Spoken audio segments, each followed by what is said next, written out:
Hello everybody, and welcome to another session with us at Aucademy. I am Dr. Chloe Farahar, and I'm joined today by my co-presenter Tigger. Hiya.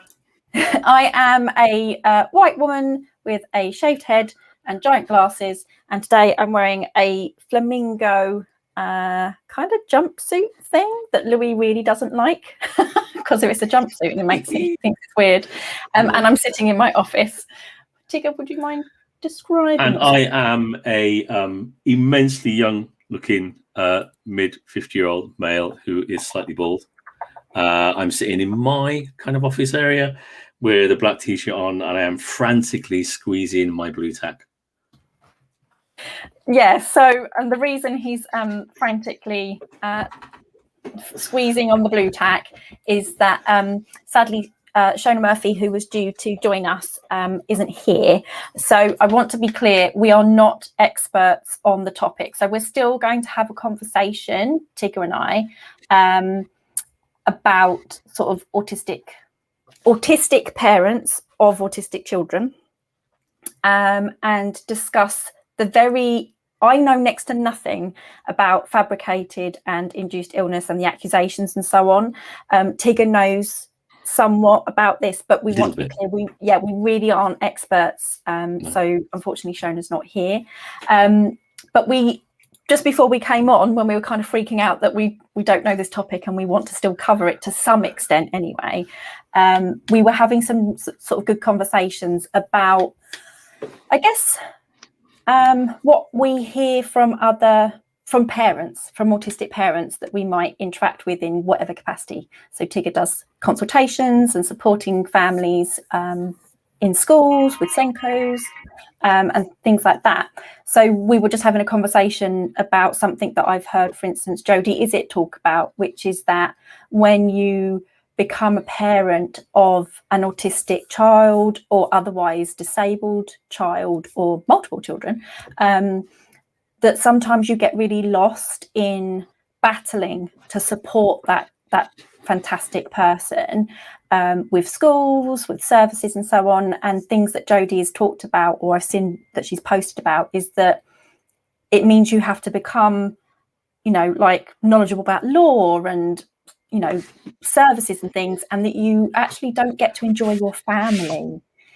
So lots of families don't have to go through that. So that was something really interesting I thought Jodie talked about. So feel free to ask questions. It's going to be very sort of off the cuff and rambly discussion. So like I say, we are still relatively talking about autistic parenthood. But to be clear, I'm not a parent, so I can't give any real advice at all. I can tell you what I've heard from other fantastic people I've talked to or supported, but Tigger's also, supported lots of parents and things. So we're going to wing it. We're going to wing it, people. We're going to wing it. We'll be lush. Yeah, we will be lush. Slightly anxious, we'll be lush there. So I mean, we were talking about the fact that fabricated and induced illness, I think, was redesigned in the DSM-5. Before then, most people won't recognise it as Munchausen's by proxy. And of late, I watched a film on Netflix, I can't remember it, which was, I think, very loosely based on real events, where a mother had chemically and physically made her daughter disabled, and that the film was about her daughter kind of realising that and breaking free.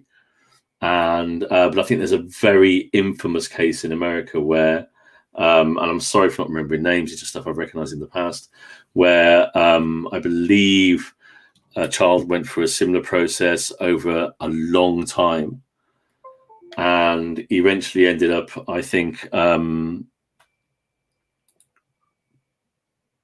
going to prison for manslaughter, I believe. And it's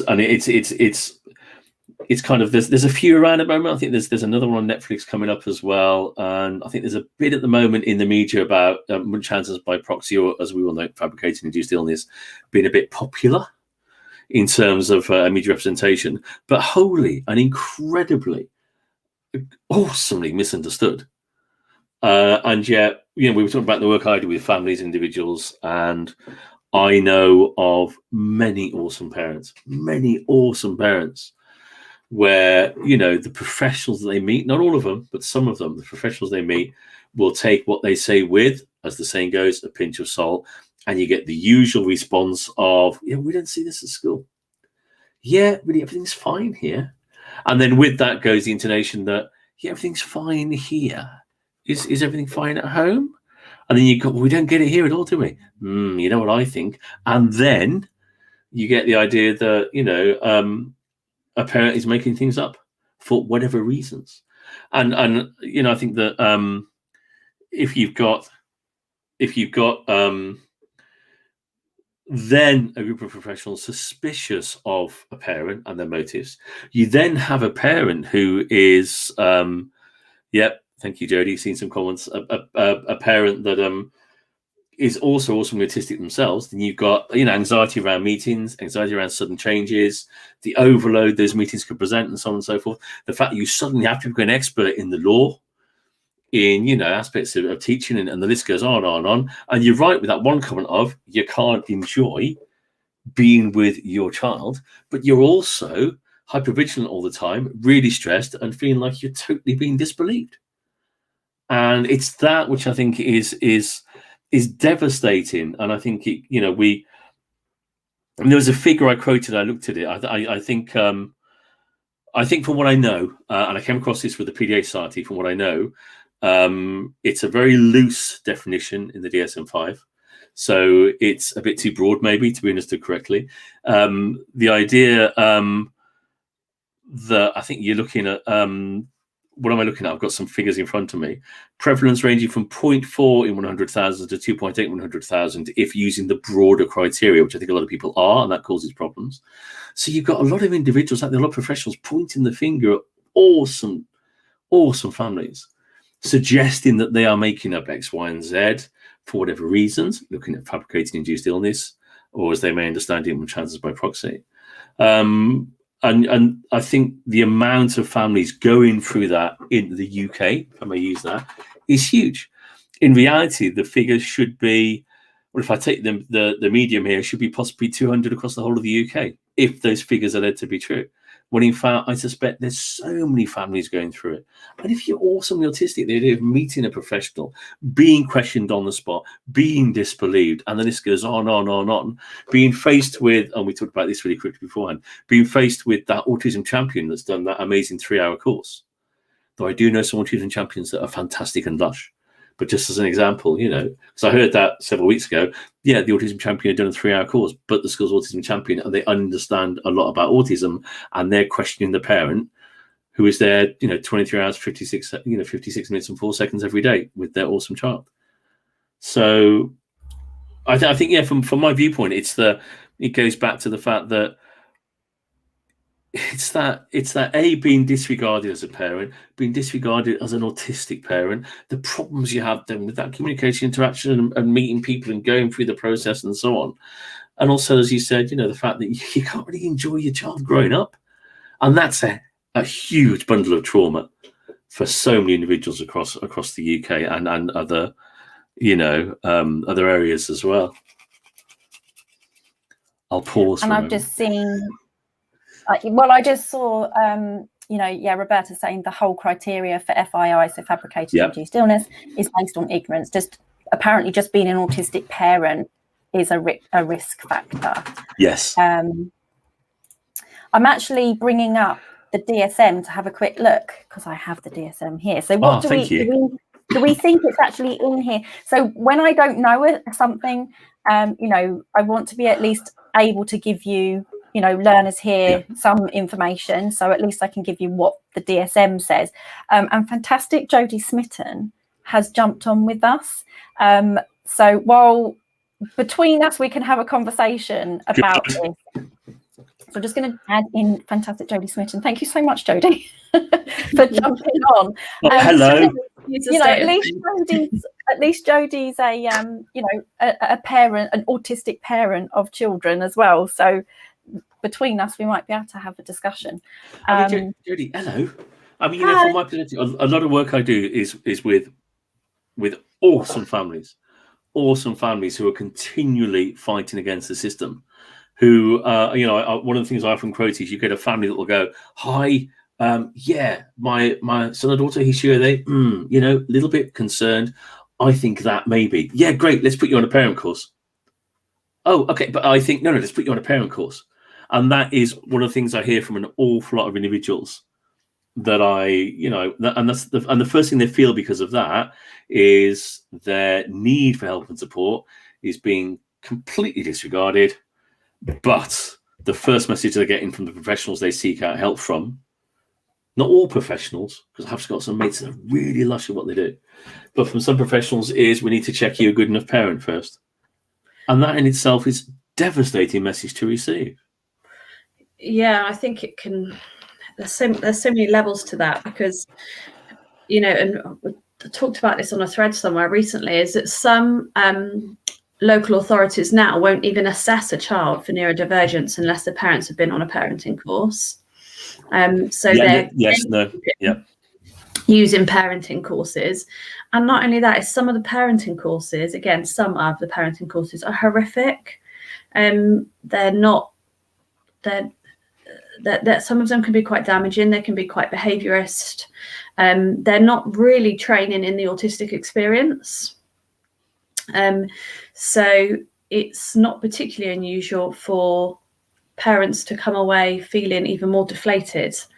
And also, it's like, but then again, if you're also autistic yourself, it then makes you feel like, wow, I am wrong. Do you know what I mean? Yeah. It's like that, I've just been on that course and it says you are, and I just find that. Yeah, got the parenting till course T-shirt. I'm so lucky enough to there's some amazing families in, let's just pick on the county of Cornwall, yeah, and so many of them have gone through it and are going through this, where it's just, as you said, it's never mentioned, but it is that you've got to do this, you've got to do this, you've got to do this before we'll even entertain, and all that, hoop jumping, is that the right term to use? Yeah. Also destroys is also destroying who you are as an entity. And especially if you're an awesomely autistic entity, it is like, I've just been on a course, it basically says, being autistic is wrong. And it must be devastating. I was going to say, can I actually flag as well? I'm not going to put people's things on the screen today, I think, majority, because these are all quite personal discussions. But, somebody's explaining, neurotypical parenting and autistic / neurodivergent parenting look very different. And obviously to us, that's obvious. And I think what's quite interesting is not quite related, because I'm not necessarily talking about our form of neurodivergence. But I remember I had a student, so a mature student, they decided to do their project on professionals in different services, because they had access to those professionals, their opinions on a fictitious patient. So what they were trying to look at was, they gave sort of a story about a fictitious patient who turned up for, a physical health. I think they fell down the stairs, something like that. And it was flagged to different professionals that their place was kind of a mess. They kind of looked like they would be classed as having a hoarding disorder, in quotation marks. And what was really interesting when I was having this discussion with this student was, who gets to dictate what a good life looks like? So if somebody does like to collect lots of stuff, who gets to dictate whether that person gets to go home or not when they've been flagged to services? Because that's what the student was interested in.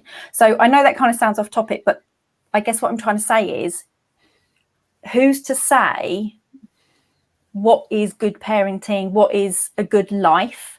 And are we necessarily, because I don't come across parents in this situation where they may be accused of this kind of accusation of fabricated or induced illness and so on.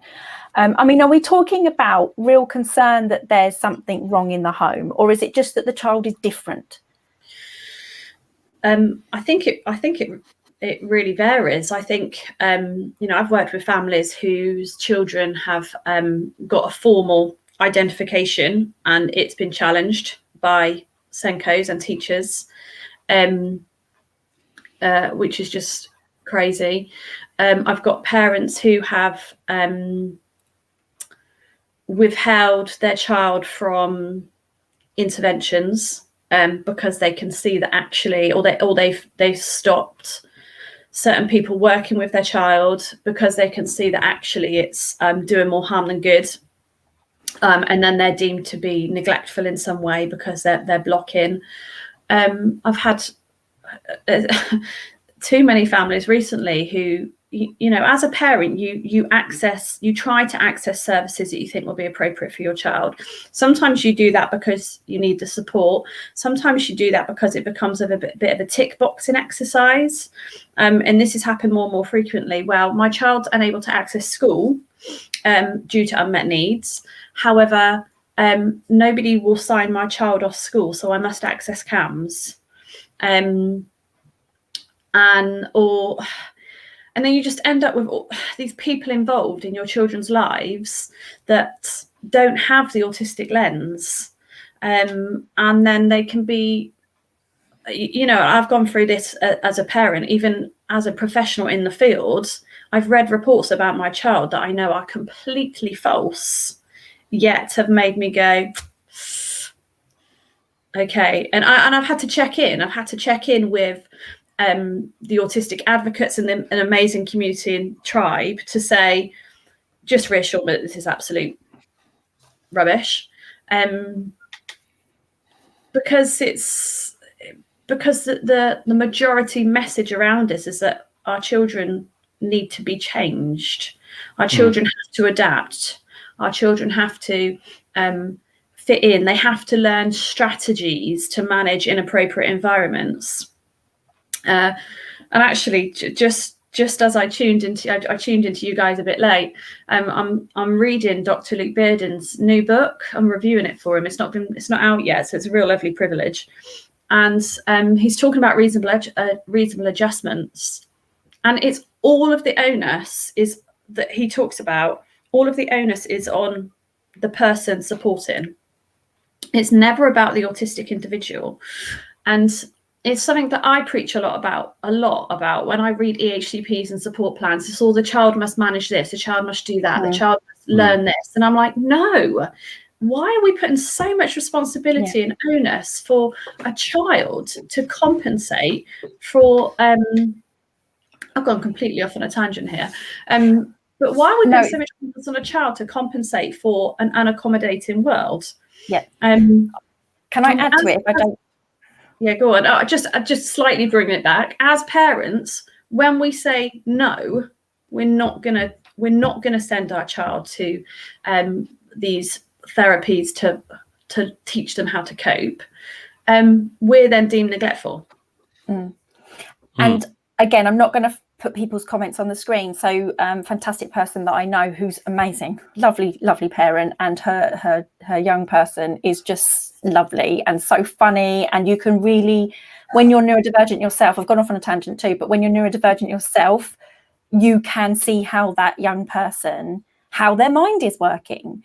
And, you know, I had a conversation with that young person and that mum, and I'm not going to go into loads of details, obviously, you know, and I wondered how often that young person was misunderstood in terms of how they communicate and talk and what they talk about. And as from what I remember, it's probably all the time, particularly in school. And I'm like, but I can see the pattern. I can see where the brain's going. What I wanted to come back to was your point, which actually Tigger and I were kind of talking about before we actually went live, which was how much money and resources gets directed towards the individual, which I'm not saying they don't deserve the resources. That's not what I'm talking about. But the issue is it's sort of directed at that young person instead of changing the environment. You know, so I feel that the resources would be so much better placed and probably wouldn't cost anywhere near as much if we could just get schools at baseline. Put that money, if you've got a number of young people in a school that are getting services, getting funding, blah, blah, blah, but it's all directed on them being told to be more resilient, like somebody said, like this onus on the young person being more resilient. I'm sorry, they're already incredibly resilient. They are already incredibly strong young people, and they shouldn't have to be. That's the whole point. So why not focus that money into making everything accessible at baseline, and then when there's extra things that wasn't considered, then that's where extra funds could go. So I was saying I get frustrated when, if somebody wants to talk about adapting a therapy, right, and that for autistic people, they'll talk about the adaptions that they're going to make, like it's so much work to make it a sensory friendly space and all. To me, that shouldn't even be something you consider. It should be just there. It's baseline stuff. Yeah, definitely. And we were saying there's a lot of research out there. Okay, I read one paper from Sweden, I think it was, but there's an awful lot of research out there that says, those accommodations, reasonable adjustments, whatever term you want to use, actually benefit a lot more than just that one individual. There's some studies out there. The one I quoted was about the whole class. If it's a quality environment, maybe the whole classroom's learning is going to go up because they're able to concentrate more rather than being distracted by everything visually and auditory, just on those two senses that are just going on. And I think that, but again, I'm sorry, it goes back to you meet a professional. I do know some professionals that are absolutely lush and are really putting hands up and saying, I need to learn more, educate me, which is gorgeous, to the neurodiverse community. But you meet some people that go, and you get the quote, we've got an autism champion at school. And if you do that Freedom of Information Act, you find out it was a 3-hour course 2 years ago, and you think of the quality of that 3-hour course 2 years ago. But the school are going, no, the autism champion. And like you said, I know people that have gone out of counties, whichever county they're in, to get identification and so forth for the children, and they come back to the county they're living in, that county goes, oh no, hang on a minute, you see, they don't do it like we do it, and they question what other professionals are doing because they haven't done it themselves, and you just get the parents like, how can I win? How can I do the best for my child? And so that makes me think of, again, without naming people in the comment section, I sat in on an EHCP meeting, but not because I don't know anything about EHCP. So I was there in I understand autistic experience capacity. And then there was the fantastic Tanya Adkin there in terms of the EHCP stuff, because I don't really understand that thing. And we had that issue. Is the autism, what were they? Let me go back. They were the autism something for the area. I can't see it, but it was the autism something for the area, and they were so indignant when I said, why is all of this, and Tanya was saying, why is all of these, what is it? So you've got obviously the needs part, and then what else, the part where they're actually saying what has to come next, like the expectations, the provision. See, I don't know all of this stuff, but basically what they were saying, all of it was the young person, multiply neurodivergent. So not just autistic, multiply neurodivergent, so, multiply disabled in that environment.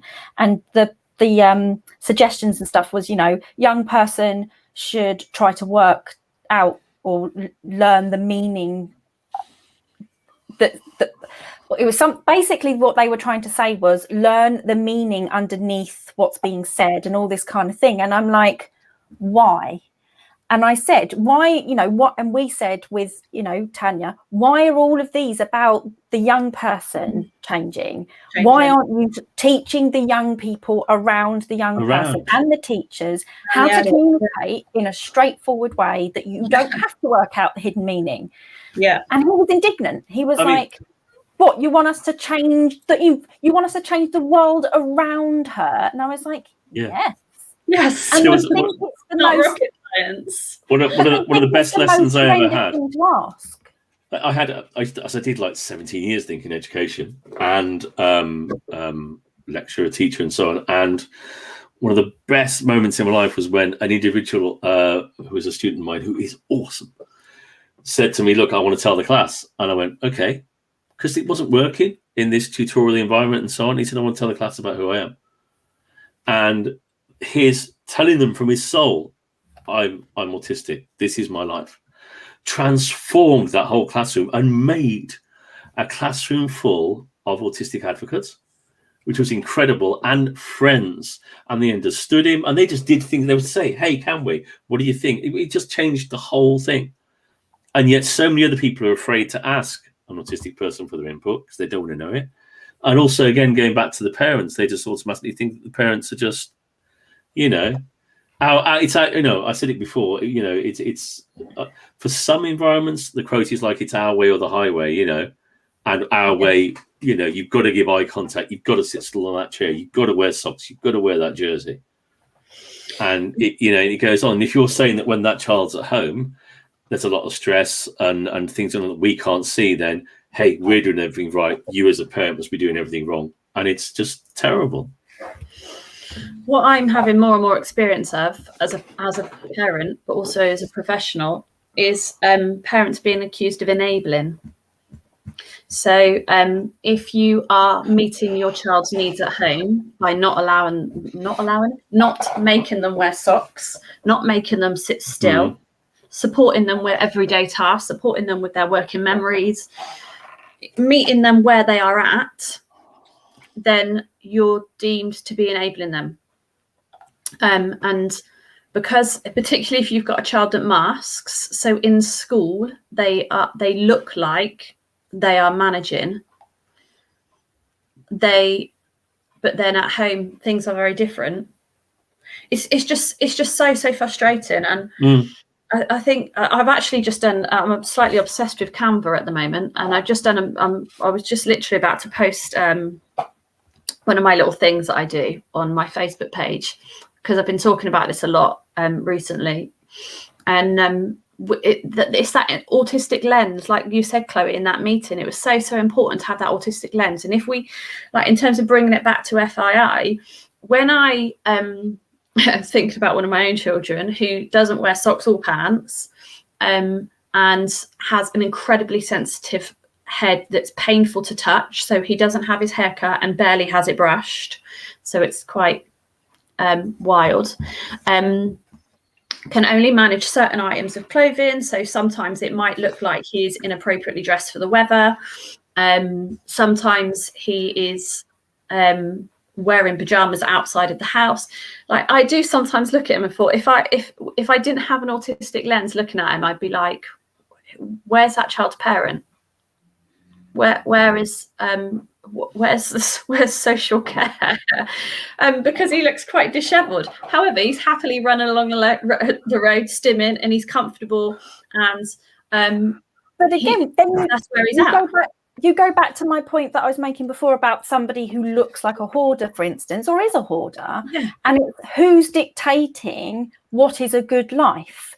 You know, otherwise they could be looking at people who are on the poverty line for no reason other than systemic injustice, and be saying, well, that's not an appropriate place for a child because we think they should have this, that and the other, which is basically money, buying all these, you know, the newest clothes and all this kind of thing. It's like, who's dictating that kind of thing? Fantastically, we have got Shona. Shona got confused with the time, so that's fine. That's fantastic. I'm so glad they're here. And Jodie, obviously you are so welcome to stay, because you could also ask questions as a parent, but I appreciate that you jumped on. So if you don't, I might I might dip out because my daughter's on her way home. I'm so grateful for Jodie, thank you, because I look, my blue tax almost disappeared, right? And you came on, I was like, oh, there's somebody else here. No disrespect, Chloe, that's the best thing ever, right? I was like, I'm really stressed. Yeah, but I'll probably try and tune and listen to Shona though, because she's fantastic. Yes, I'm so pleased, because me and Tigger are like, we don't know enough about this topic at all. I mean, I did actually, although Shona is doing part presentation, I think, if that's still the case, but I did bring up the DSM, which it doesn't even use the term, which I'm sure Shona will be aware of. It uses the term fictitious disorder. So it doesn't even use Munchausen by proxy or fabricated induced illness. It says fictitious disorder imposed on another, previously fictitious disorder by proxy. So that's maybe something we can pick apart. Because I did a piece on this for I did an assignment on masking and how I think it should be within NICE guidelines to be talking about masking. So I looked a little bit around FII for that, and actually all of the red flags for FII actually could quite easily indicate an autistic child that's masking, or who has an autistic parent. So one of the ones that made me chuckle a little bit, and I was like, oh god, I ticked that box, was that the parents are sometimes more knowledgeable or think that they're more knowledgeable than clinicians. And I was like, well, yeah, I was when my child was being assessed for autism through the NHS. There's no doubt about it. And I think before we bring Shona on is the question on the screen, and I feel sad for Shona because she might want to answer the question too. But I'm just thinking what we've been talking about as well. And so the question on the screen for people who maybe can't read it, it says, should renewable autism training be compulsory for schools, social services, etc., as some other training is? How often would you recommend it to be renewed? Now, there's lots of caveats there, because I'd be like, well, who's delivering it? Who designed it? Are they autistic? Are they up to date? Have they actually consulted and spoken and interacted with multiple autistic people, not just, they're not an island? But it goes back to what you've just said, which is that a lot of people have such an old understanding of what autism is and not what autistic experience is, that they're still talking about theory of mind things. So they will potentially be like, well, your child doesn't appear autistic in quotation marks because they can do this, this and this, which they shouldn't be able to do because they have those outdated ideas about autism. And I got frustrated, and I actually contacted some people that I know in the council and the NHS in the southeast of England, because there was a video by the NHS put up last June that I only saw the other day because it was flagged in somebody's in a group that I'm in, and it was only put up last year by an autism psychologist or something or other in the local area. And it was the first video was what is autism. There was a load of other videos. There was one on challenging behaviour. That already was a red flag to me, the name of it. But the what is autism one, they were literally just going through theory of mind, all the old theories that I'd literally just gone through in a video last Saturday with Tanya Adkin to say, these are the flaws. Theory of mind has a paper that debunks it, last year.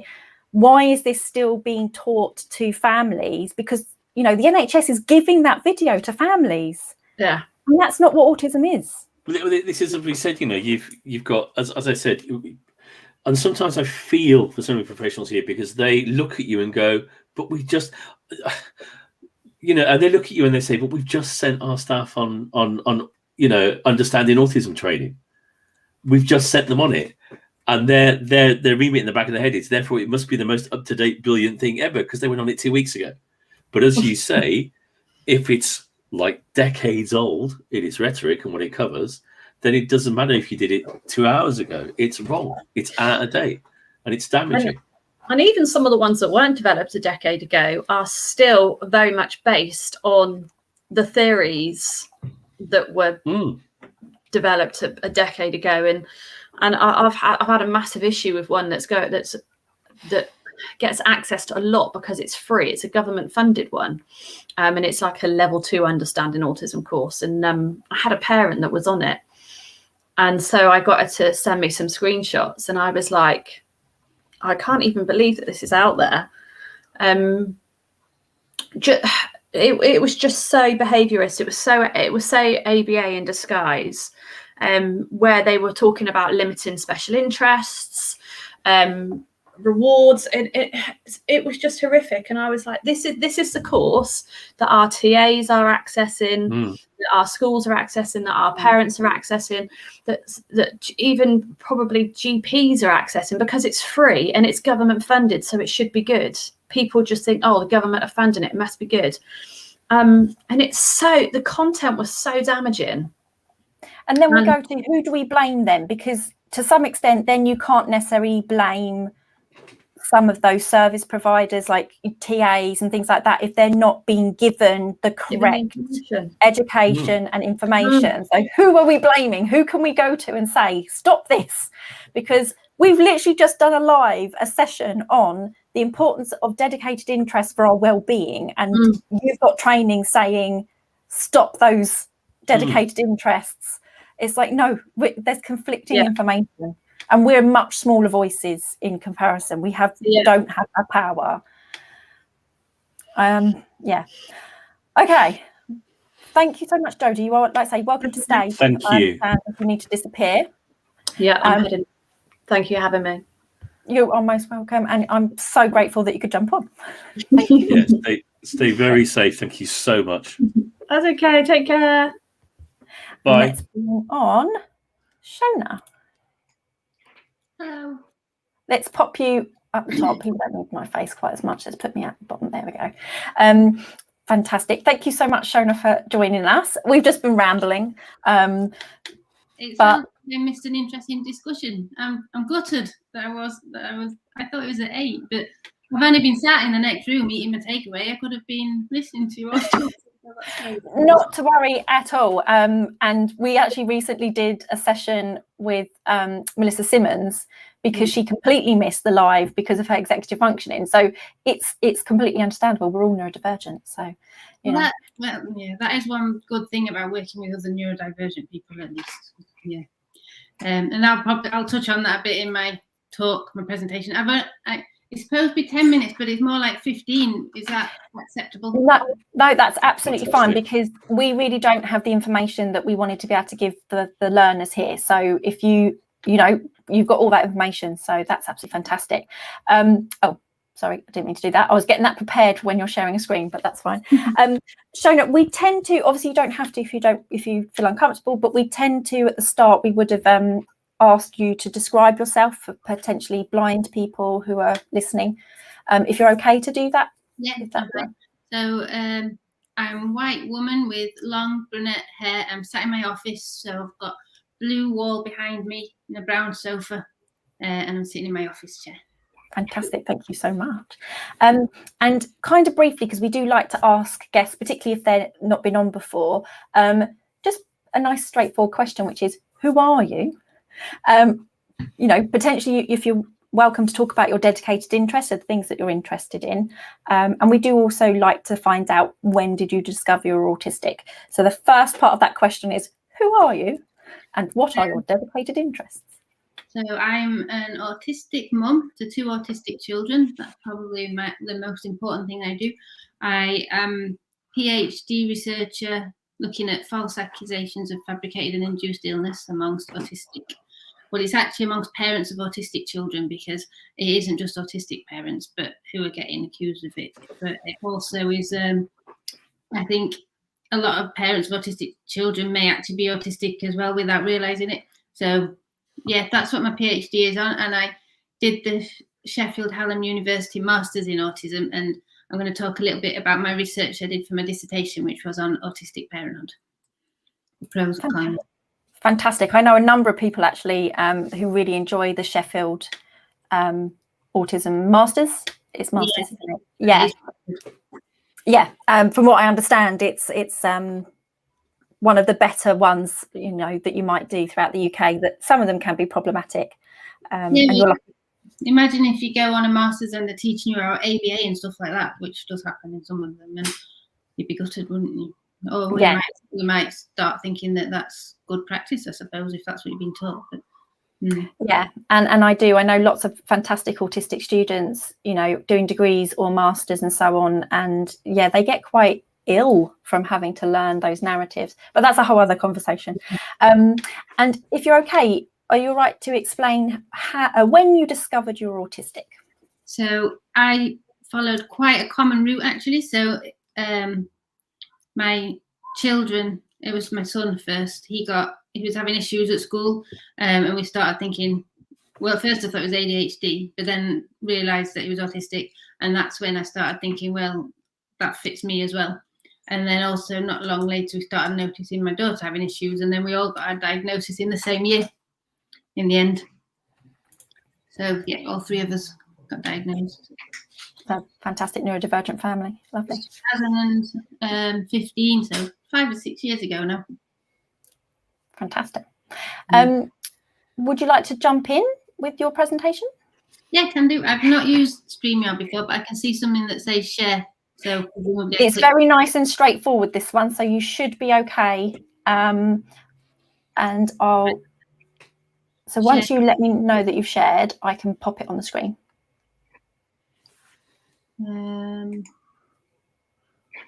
So entire screen or window, yep, and I can go for my talk then. Share. I'm just going to put it in slideshow view. Right. Fantastic. I'm going to sit nice and quietly and just pay attention. I can't see anybody. It's a bit disconcerting when you can't see anybody. Can you not see us at least? No, I can only see. It's fine though. It's fine. Okay, we're definitely here. Yeah. Right. So I'm going to talk about. I've got two little mini presentations. I'll have to zip through this first one, I think, because I think the second one about FAI is probably more important, because that's the bit that I'm most interested in at the moment, that I'm working on at the moment. But the my research was on the pros and cons of being an autistic parent, and it's just been published recently. These are my contact details on this slide. So Shona Louise Murphy at yahoo.co.uk. Twitter is Shona_MU, and my website is shonamurphy.me. And if anyone has any questions that they don't feel comfortable asking here in this session, then you're welcome to get in touch with me. So I decided to look at autistic parenthood because at the time I did this research, I hadn't seen anything at all in the literature. When I did the literature review, I eventually did find a little bit of stuff on parenthood, being an autistic parent. But there was a thesis by Burton in 2015, but that was pretty much it really. But there was absolutely loads on being parents of autistic children. But the kind of thing you used to see written, or when people talk about autistic parenthood, they always assumed that it had a negative impact. And my personal experience was that it did have positive impacts as well. So I wanted to make sure I brought both of those elements out in my research rather than it just focusing on negative. So my research questions were, what are the positives of being an autistic parent, as well as what are the negatives of being an autistic parent? And I wanted to know how autistic parents believe autism impacts parenting, because much of what's out there is other people, non-autistic people, writing about what they think, how they think it will impact parenting, which is that they think we make bad parents, basically, which isn't certainly not the case for me. I did a qualitative study because I'm looking at people and their views. I used interviews as the method and thematic analysis to then analyse the data afterwards. So these are my findings. It's a thematic map, and I got 4 sub-themes. I'll read them out in case there's anyone who can't see the screen. Autistic characteristics was a major theme, and it was made up of sensory, planning and organising, and other autistic characteristics. Relationships was a huge topic that came up. Relationships with professionals, risk, and within that, risk of losing the child. Relationship with family, relationship with others, and understanding. Then I had one called Indirect Effects of Autism, which covered empathy and autism acceptance. So they're not actually like part of autism per se, but often it's in part of autism. And then stress was a huge one. So if I talk about, for example, I'll just pick, because there's not enough time to go through all, I'll just pick out a few of them. Sensory came up a lot, and that was a bit of a mixed bag, whether it was positive or negative impact on parenting. Quite a lot of negative impacts where people were struggling to cope with noise, for example, or one and would feel guilty about it. So one of the mums was saying how she felt really guilty that she didn't like listening to the sound of her child laughing, and it should be a wonderful sound. Another mum talked about how her children were a sensory delight and she loved to smell them and hug them. So, and what's great is since I've done my research, there's been some more research by Talsa et al. 2021 that's just been published, and that's a qualitative exploration into sensory experiences of autistic mothers. So we're getting more, the last year or so, there's been quite a few good studies published, and hopefully that will lead to some changes in practice. For example, maybe OT, occupational therapist input for parents would be excellent. Planning and organising, I struggle with that massively, as you can tell from this evening, I guess. But all of the parents had some issues with planning and organising. 5 of the 6 participants in my study said they were terrible at it and it was a real problem. One of them said she was really good at it, but her husband and children thought she was very controlling, so it did cause problems So that was quite a big deal, executive dysfunction, which isn't always part of autism, but many autistic people do have problems with executive dysfunction. Look at empathy next, perhaps, because this was a really lovely thing that came out of my research.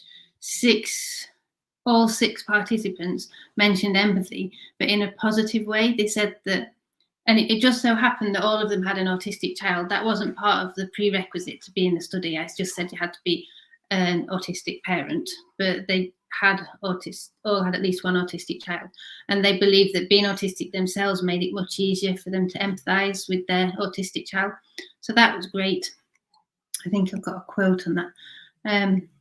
Another positive thing is that I'm hyper aware of stepson's sensory sensitivities, so I'll be really, really careful with him. I won't invade his personal space. I would never ask him for a hug or anything like that because he hates all that sort of thing. So having experience of things like sensory overload yourself helps this parent, or helps parents sometimes recognise when their children are experiencing it. Just go back to this slide. Another thing that came up. Well, if we go into the relationships now, because we haven't got a lot of time, and the most worrying one was relationships with professionals. So I'll come to that one last. Relationships with family. It was nice that everyone had positive things to say about the relationship with their child, so that was good, or their children. And there's actually research that's been done on that as well that was also published this year. Doug Dale et al. 2021. They've done that research was qualitative looking at autistic parenthood, and that was one of the things that came out there. So that was congruent with mine. Then she talked about intense love and connections. But with family otherwise, it was a bit of a mixed bag. So one person spoke about enforced help from their parents. So the parents took over a bit and they came to resent that as they got older. Relationship with other, so there was one mum who had quite severe issues with demand avoidance, and to the extent that she couldn't feed her baby when the baby was crying, she would get really stressed, and so the baby was underweight and she had to go back into hospital with him. But then she had some really positive support from her family. She went to live with her aunt and her cousin, and they supported her, and that really helped with social services because they could see that she'd got support. Relationships with others, people were mentioning things like you know, when you have to go the forced social interaction, so the school gates and having to go to school to parties and things where other parents were there, and that was most of the parents seemed to find that very difficult and didn't enjoy that part of being a parent. When we come to relationship with professionals, there was a lot of negative. It was all 6 participants had something negative to say about the relationships with professionals, and only 2 had anything positive to say. There's a lot of things like aggressive attitude, they were hostile, or complete lack of understanding. They were the sort of quotes that were coming up. And really worryingly, it was 3 of the 6 were at risk of losing their child at some point. So 2 was because of social services interventions, and 1 was because of a custody battle. So all 3 of those participants had their parenting examined and judged by presumably non-autistic professionals. And that's where I think it gets worrying, because I heard you talking about it in the discussion earlier. It's about who gets to decide what is the proper way of parenting or behaving. And if you're looking at it from a non-autistic perspective, when you're looking at an autistic parent, or perhaps a parent with an autistic child, we often have to parent differently. So it like Max, the participant, said, who was talking about he would never give him a hug. Well, if you look in parenting capacity assessments, you see things like emotional warmth that they're looking for. And if you view a hug as emotional warmth, then you're going to see lack of hugs as lack of emotional warmth. And that's just not true for all parents. So that's one of the risks and the concerns I think, for autistic parents is that you have to do things differently, and that can often be misunderstood and negative judgments occur. Right, so my main learnings were quite in the same way it is for autistic people. A lot of the problems come from stigma rather than actually being autistic. I mean, there's some exceptions like the sensory side, that's but a lot of it comes from stigma and negative judgments, unfair negative judgments. It was really obvious because of the lack of research and literature that autistic people and their families are subjected to epistemological injustice. So by that, I mean they're not getting their voices heard. And we need to see diversity of parenting respected, because we don't see that at the moment. There's a lot of references to normal. When I talk about the FII in the next section, it's in their guidance, you often see them talking about getting them back to normal behaviour, and that includes things like going to school or going out with friends and socialising. But that isn't what's best for all children. And if you're looking at it through that normative lens, we're always going to look like we're failing when we're not necessarily. We're doing what's best for our child. So diversity of parenting needs to be respected far more than it is. Right, so I'll go on to talk a bit about fabricated or induced illness. And the reason I got interested in this was because one of my participants in the research was accused of fabricated or induced illness.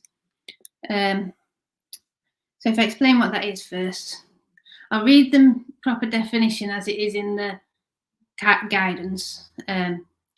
This is a fairly new definition. FII is a clinical situation in which a child is or is very likely to be harmed due to parents' behaviour and action, carried out in order to convince doctors that the child's state of physical and or mental health or neurodevelopment is impaired or more impaired than is actually the case. FII results in emotional or physical abuse and neglect, including iatrogenic harm.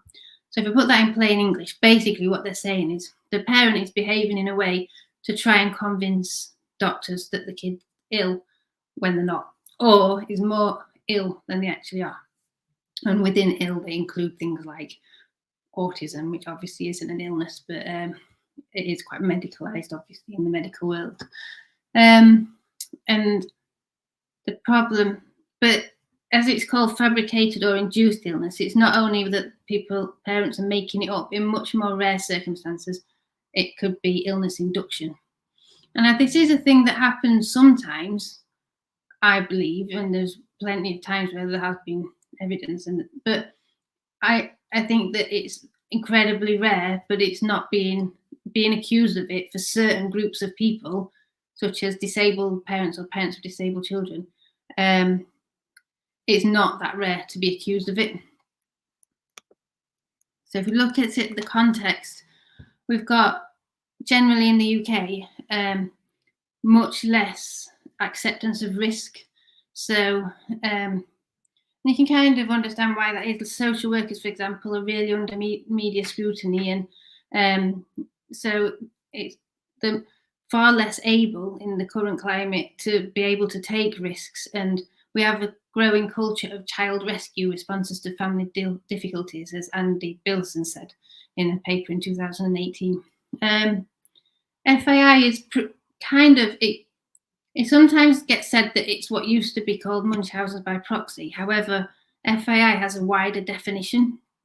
But yet there's not very much evidence. The evidence that there is on things like how often it happens, what the consequences of it are, is when they talk about FII, they use that from Munchausen by proxy, research from Munchausen by proxy, which is flawed anyway for various reasons that I won't go into. But also the definition is widening. So they quote things like that there's a high chance of the child dying with FII. So with the figures they quote, of course you would think we need to get that child away from the parent, but it's just totally overestimating it because, well, I'll go in a tangent if I go off onto that, so I'll not talk about that, but you can easily critique it, which I have been doing. And we're starting to see FII coming up more and more in the media, both from a parent perspective where they're getting falsely accused, and then also with a lot of parent blaming in the media. So that's the context. And now this was my participant. I've got a couple of quotes from her. And she believed that she got accused because she was autistic, but she didn't know that at the time. So it's only looking back that she thinks that. And she said it was out of their understanding of how people operate. And my reactions to things weren't how people normally operate. So they knew there was something. And looking back, I can see why they came to the conclusions that they did. And one of the problems with when this happens is that it sticks. It's very sticky. And if it's in your notes from then on, people are going to always be doubting what you're saying. And not only that, but because of the trauma of being accused, a lot of people won't go back to the doctors or to ask for support in any way. So it has really bad consequences. So Lily said, even after it was proved that I didn't have Munchausen's by proxy, there were still interactions with professionals where there was no doubt that they still believed it.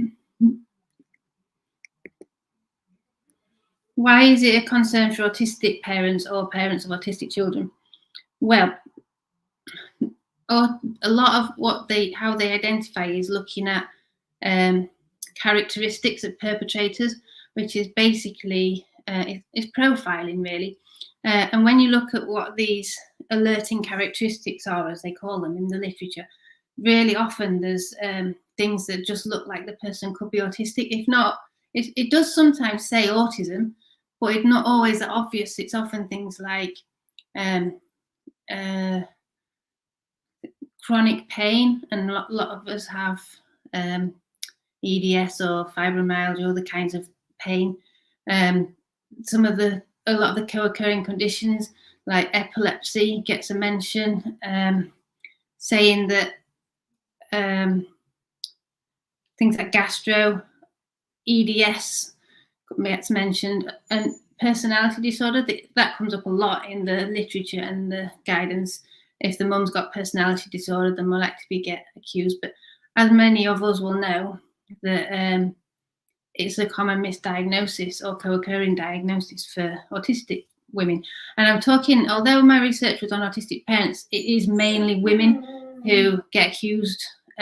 So I sometimes talk about the mums or the women, because it's nearly always women. It's a feminist issue as well.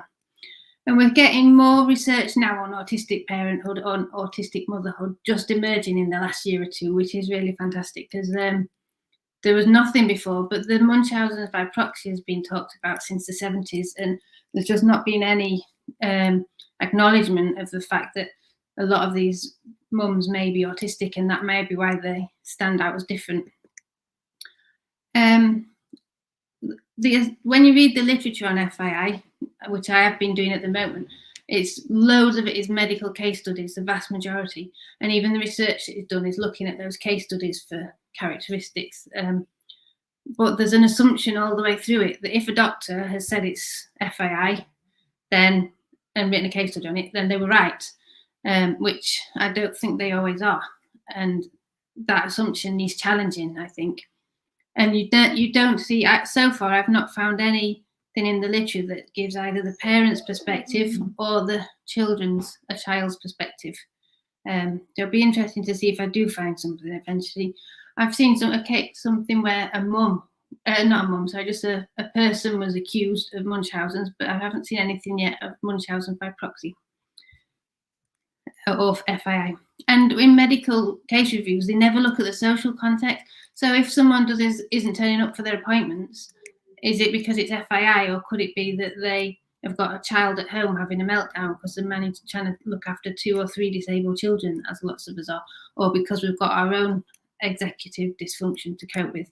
There could be many reasons, but doctors, whether they don't as part of their role, they don't really see that context necessarily. So if it's all medical literature, we're not getting that in the literature. Right, so I've got a few slides here because I presume people can get the slides if they want. You can certainly get them from me if need be. But this is just some of the references that I mentioned for people to have a look at afterwards if they want to have any more information. And like I said, you're more than welcome to come to me and ask me questions directly, or ask me now. Thank you so much. It is a difficult topic, but sensitive topic for people. I've got so many thoughts and questions. So Tigger, if you've got any thoughts and questions, do you want to jump in? I don't know if you do. One of the things I'm interested in is the fact that it, to me, I can't help but think it ties into that very old, refrigerator mother kind of issue, where automatically, boom, it's played, and it's almost like they've just added on to that in some ways, and that's like, and it's, and again, the accusatory tone, almost the lack of understanding about autistic experience and so on. The fact that I think I first came across it some years ago, but more so with PDA, and the fact that those parents are very often misunderstood and they're awesome children and so on, was the fact that I think came across a figure that was that, as she said, when they're looking at FII, they may well look at as either saying your child's autistic as that ticks a box straight away. And it's like, this is just unbelievable. But I mean, I could go on for ages and ages about this, but when you look at this, the alerting characteristics, it's everything that you would do if you had a child with medical issues and you weren't being believed. It's things like going to get a second opinion or doctor shopping, and that's what you would do if you genuinely are worried and aren't being believed. And it's I'm just going to let the dog out because she's annoying me. Apologies. That's right. I've got Jasper crying in the background. I think it's once you get stuck, once you get accused of it, it tends to snowball. Oh, that's what I'm hearing from parents, and it's hard to get out of it because everything you do to try and defend yourself makes you look more guilty according to how they decide what. Yeah, it's a tick box criteria again, isn't it? They're just ticking the boxes, and the more you authentically are yourself, the more you authentically fight for the rights of your child, they're just going tick a box, tick a box, tick a box, without understanding anything behind what's going on, regrettably. Yeah. I've got a couple of thoughts, and then I want to also ask Tigger a question that we kind of were talking about in terms of Tigger coming across parents who get accused of FII. So my first point I guess I want to put across is it's a learner point, so I'm going to keep it anonymous again because of the sensitivity. We usually would flag the comments on the screen, but I'd rather not. I had this one as a private message. So they were saying that they have a group specifically for people who've been accused of FII. They've also said or NAI, but I don't know what that stands for, so I don't know if you do. I don't actually. If that person wants to message me, feel free, but I'm afraid I don't know the acronyms. So they have a group that's specifically for people who've been accused, so families that have been accused of this. And it says unofficially they've gathered figures that around a quarter of people in that group, so the falsely accused of FII or NAI, which like I said, I'm not sure what that is, involve non-accidental injury. Thank you. So a group around a quarter of the people in that group, and I think it's a large group from what I understand, who've been falsely accused of FII or non-accidental injury, involve an autistic child or adult, and a third have fibromyalgia or EDS, so Ehlers-Danlos syndrome, forms of hypermobility, and so on. So obviously that's interesting and problematic. And sorry, the final thing that they say is when in social services proceedings, being autistic is considered a risk factor, and your child being autistic is a further risk factor, meaning you can be accused of being at multiple risks to your child because both of you are autistic. So it's an autistic thing. It's almost circular evidence, because when you look at the research that comes up with these perplexing characteristics, it is just profiling. It's looking at who ends up, they call them confirmed cases, and that is either you admit to it or like goes to court, get your children taken off you, that sort of thing. And then that's classed as a confirmed case. But is it really a confirmed case? Because for a start, if your child gets taken into care because of it, you can't have them back unless you admit it, because that's part of your recovery if you don't, apparently. So I would admit to anything if it got my children back, even if it didn't get them back with me and it got them back with my husband. I would want them there, even if I had to move out rather than in care away from their parents. So I don't think you can rely on those confessions. I also, people where it goes through to court doesn't necessarily mean it's not a miscarriage of justice. And if you're using that data to then say, oh, look, autistic people do it more often, then, well, that's a circular argument, isn't it? Because then it goes into the literature, the training, and it does actually say in some training by Daniel Glazer that I saw online that autistic people are more likely to do it, be perpetrators. And so then people are seeing that, and then as soon as you say you're autistic, you're seen as a risk. So that means that people don't disclose, and then if they need support, they can't get support. So it's really, it's tragic, really, because one of the things I think about it is that sometimes, I mean, we used to laugh in autistic parent groups sometimes how you'd go for your children, you'd get the EHCP, and sometimes it'd be like, they need a one-to-one, they need one-to-one. And there'd be some people who've got like 3 or 4 children who all apparently need a one-to-one, but they're expected to be the parent to them on their own. And then when you fail to do something like your doctor's appointments or whatever you don't manage to do, it's not because you're a bad mother, it's because no one can cope with that massive workload without some things not managing to happen. So what's needed is support, like practical support often. Someone to do a bit of childcare, someone who, because you can't even get babysitters easily when you've got autistic children.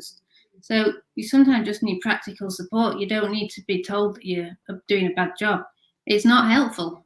And it just means you end up not being able to access the little amount of support that is there because people get scared of the professionals. And that did show up in my research, how anxious people were. And it's also in Polar Tal research that was the same. So it affects the relationship with professionals and services. I'm just making notes, so don't mind me. It's just while I'm thinking, so I don't forget to ask a question or something, just in case you're not sure what I'm doing. So Tigger, you were saying before, so what is your experience with parents being accused of FII? Oh, you're on mute, Tigger. You're on mute. No, I'm off mute now. Sorry. So we have I think we've worked out the bits of the why, maybe the lack of understanding, the complete lack of understanding of what it means to be autistic, training, experience, so on and so forth.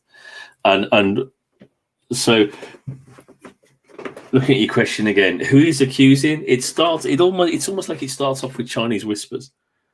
Yeah, it starts off with, and not all individuals like this, but it starts off with a TA or a teacher or a social worker or a doctor, a professional of some kind goes, and then questions the parent. That's the most experience I've got, is somebody begins to question and then it escalates from there. And then agencies share information and then it escalates even further. But I've been in a situation with one recently where there were possibly 5 agencies around this family, and 4 of the agencies were everything's fine, and one agency was no, it's not, we believe it's this, and kept escalating it and escalating it and escalating it. And it was like you've got a group of really, well-informed professionals here going no, and this one group of professionals will say, no, I'm sorry, you're all wrong, we're right. And you think, what's going on here? So from my viewpoint, it's as easy as almost Chinese whispers. You've got an individual, for most of my experiences, it's a professional of some kind. It starts off with that old adage of, but we don't see it at school. We don't see it here. We don't have anything like that at all. Are you sure that's what's happening at home? And then you have the question of they don't understand masking or autistic experience and so on and so forth. And it builds up from there. I wonder if what's also playing into that is the really big cases, the really public media cases of instances where services were involved and a young person died at the hands of abuse. I feel like I'm aware of, for instance, social services having to be much more on it. If really, really, if anything feels even slightly off, if somebody makes the slightest accusation or raises a concern because of those very public historic cases where young children have died due to abuse. It was what I said in the presentation about being more risk averse nowadays, because they're under a lot of media scrutiny. And when you start getting more risk averse, it starts being, everything becomes more procedural and check boxes, and there's less opportunity for professionals to sort of use their judgment as much, because it's about making sure you cover yourself the whole time, and that won't be helping the situation. But then it's possible that this isn't a new thing, because we don't actually know the data, but it's anecdotally people are saying, people who work supporting parents who I know are saying they're seeing much more of it now.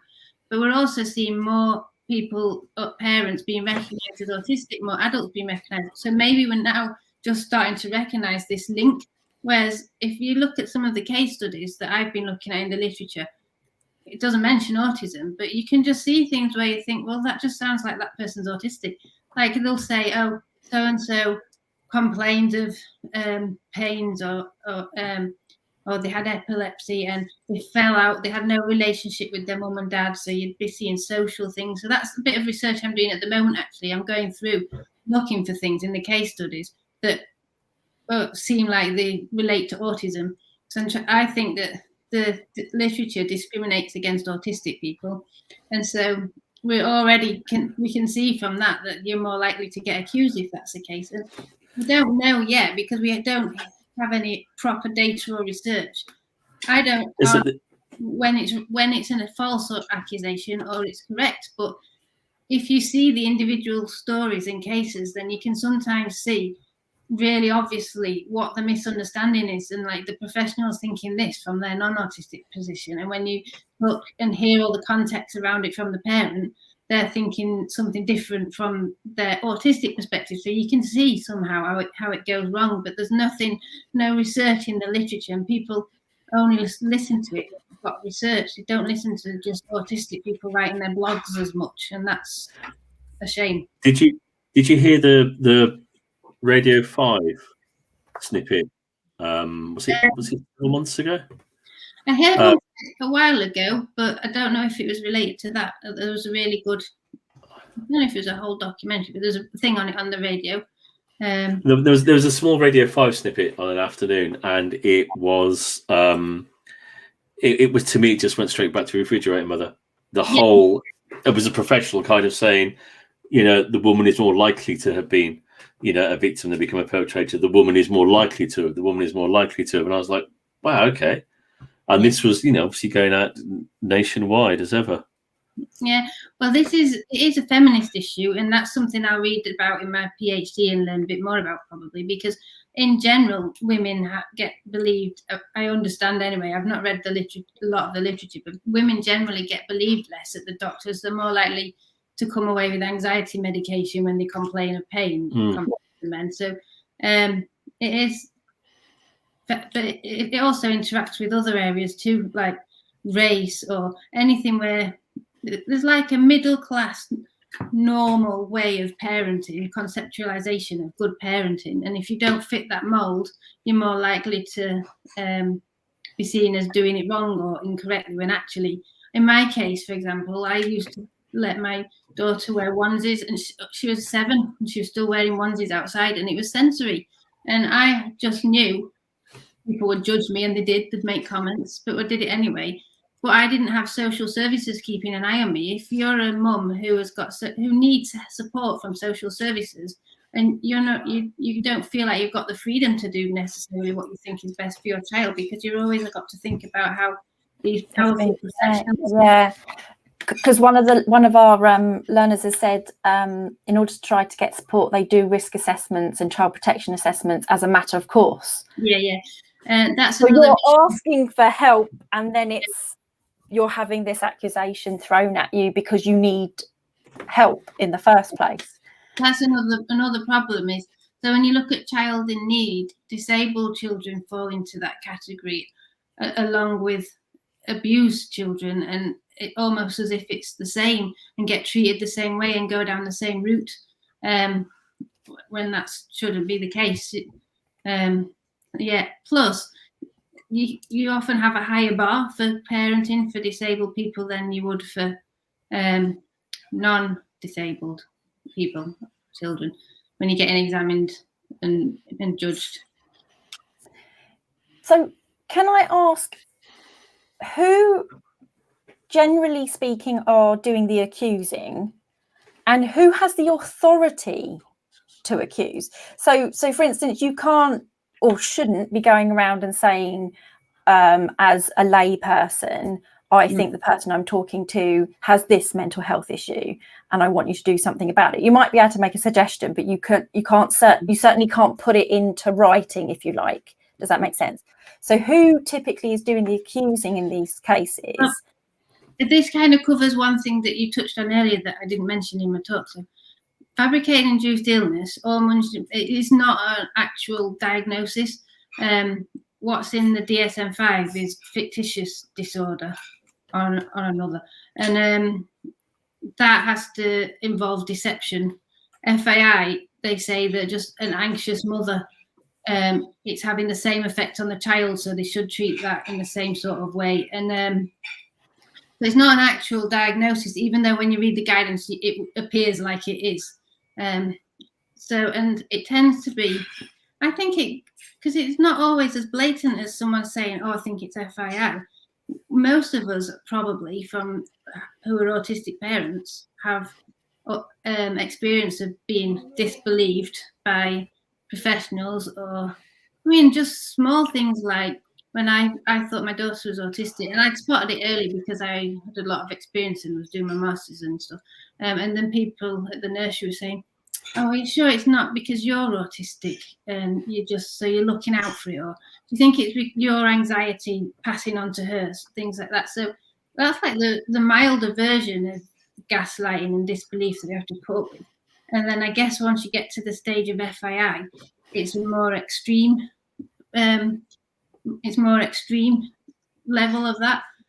But what happens when you say who's doing the accusing? I think it's not always as simple as just I accuse you, but at some point it'll get to the stage where they'll decide that social care need to be involved.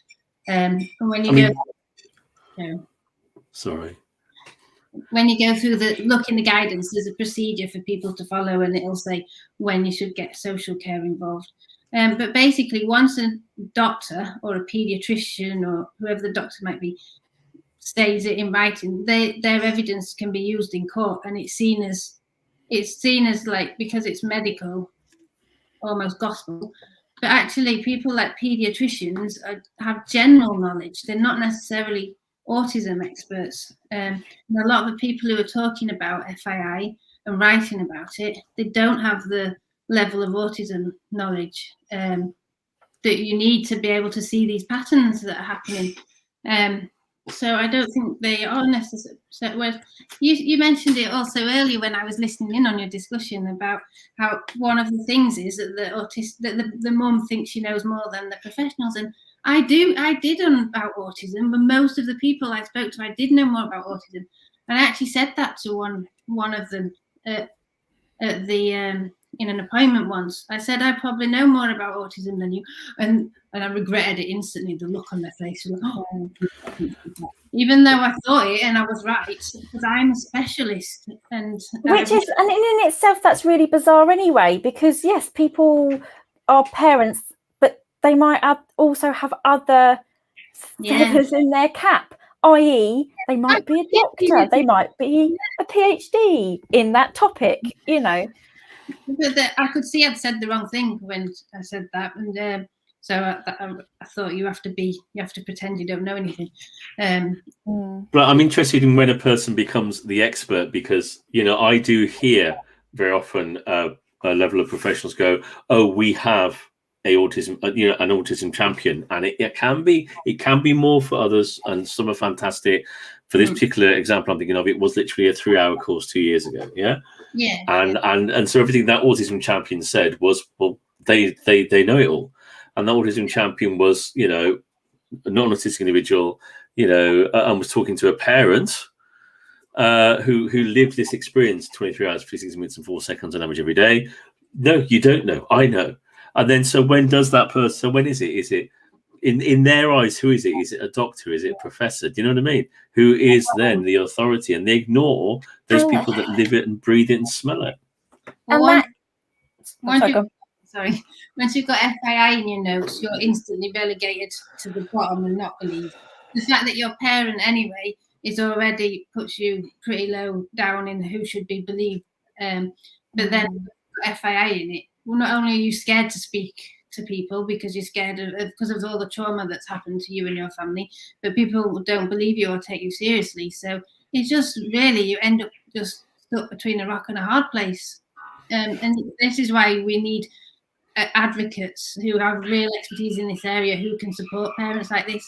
And we do have a few, but people should always have access to a autism expert if they're an autistic parent who's been accused of this, or just a parent of autistic children too, because that also is really relevant. Yeah, so then I would signpost people to Tanya Adkins' page. Oh, brain's gone dead. Oh no. There's so many people. Sunshine support people with things like that. Oh, what are they called? Saw her video. Good video. Yeah, that's an excellent video. Yeah, her little 5-minute video of this is what I went through, and you think, whoa. Yeah, when you hear people's stories, and when you hear it from their perspective, sometimes you can really tell how it's gone wrong and the misunderstanding. But people aren't listening to those perspectives at the moment or taking them seriously enough. So we need to get those voices heard. And because often people aren't able to speak about it, partly because they're scared or traumatized, because you can get accused again. So the same problem can come back. But also sometimes with the family courts, they're not allowed to. So hopefully in my research, I'll be able to get these stories, and they can be anonymous, and we can get some of them out there and get them in the literature, because that people listen more when it's in academia, which is such a shame. It's such a shame because some people are talking about it on blogs and stuff, but some universities don't like you using blogs as references. I do use them because I think you want to get the autistic voice in there, but some universities don't like you to use blogs. You have to use the literature, but the literature is missing all of this autistic people's voice. All of these stories are not in there yet. So, and that's the problem. If those questions aren't being asked in academia, or they're not reaching out to those populations, then it's not there. It's why we had the first autistic burnout paper was published last year, when it's been discussed in the community for years. You know, if you're not asking those questions, the research isn't getting done. Also to flag, so I think trying to intermingle some relative either suggestions or not positivity, because I don't want to, go in the completely opposite direction to what we're discussing, because it is quite a sensitive and important topic. But avenues of support. So yeah, I said Tanya Adkins' page. Jodie does work with parents to actually help them with their knowledge about, the law as well, and how to advocate for themselves as a family. I think Karen Stepanova as well. If anyone else has got any suggestions, because I'm probably forgetting people who I know support families who are autistic themselves. So Shona, like you said, finding the autistic experts as well is really important to help the family. I think I came across it, as I said, there's a paper I got from a presentation, I think, one of the PDA conferences. And forgive me. And I'm gonna turn that off. Hang on. And it kind of said the better knowledge that professionals have, then the less likely this is to occur. So I'm trying to turn this off. So not just me with the noisy background. I've had a dog whining. Sorry. So the point I was going to make was that if you're working with a group of individuals that understand autistic experience and identity, then this is less likely to happen. That was a paper I think quoted from a social work conference last year, and 2020. Yeah, and that is just, again, totally and utterly common sense, because when you do understand what it means to be autistic, then you're not going to go down that route of ticking the boxes and so on. I need to just check that course. I'm going to pop out for a second, if that's all right. That's fine, thank you. And Shona, in terms of, are you, obviously with your PhD, are you looking for any other discussions or case studies that aren't in the literature, for instance? Because Jodie has actually just said that she's got some people well, I've lost the comment. Let me just find it. Sorry, 2 seconds. Yeah, so Jodie's saying about contacting you because she has some cases that need to be heard. So I don't know if that's something that you're capable of doing at some point. You mean Jodie Smitten? Jodie is it of the Nurture programme? Oh, okay, I don't know her. Yeah, I will be looking for participants. I'm actually changing universities. I don't know if that's relevant really. So I've been mostly doing reading and literature review and all that kind of stuff, and then at Lincoln University. And I'm moving to Edgehill in October, and I will be looking for participants who want to tell their stories in. Yeah, so it's worth Jodie. Yeah, so it's worth Jodie contacting you. So Jodie, we can chat if you want me to send the details. Yeah, so Jodie does the Nurture programme, Autistic as well, and Autistic Family. It might sound like a strange or even silly question, but how can you fabricate or induce autism? I'm kind of playing devil's advocate, so this accusation seems really bizarre to me. Yeah, well, I think a huge part of it is masking, because you know, a lot of us parents of autistic children will know that the child appears to be coping at school, and then you go and pick them up and there's a massive meltdown, and then that looks to professionals, people who maybe don't understand about masking, it can seem like, well, the problems must be at home then, if that's where the meltdowns happen. But there's now a good amount of literature on masking more recently, which there wasn't before. So I need to, when I do my work, be citing that sort of thing, so that people who read about FAI also start to learn about masking too, because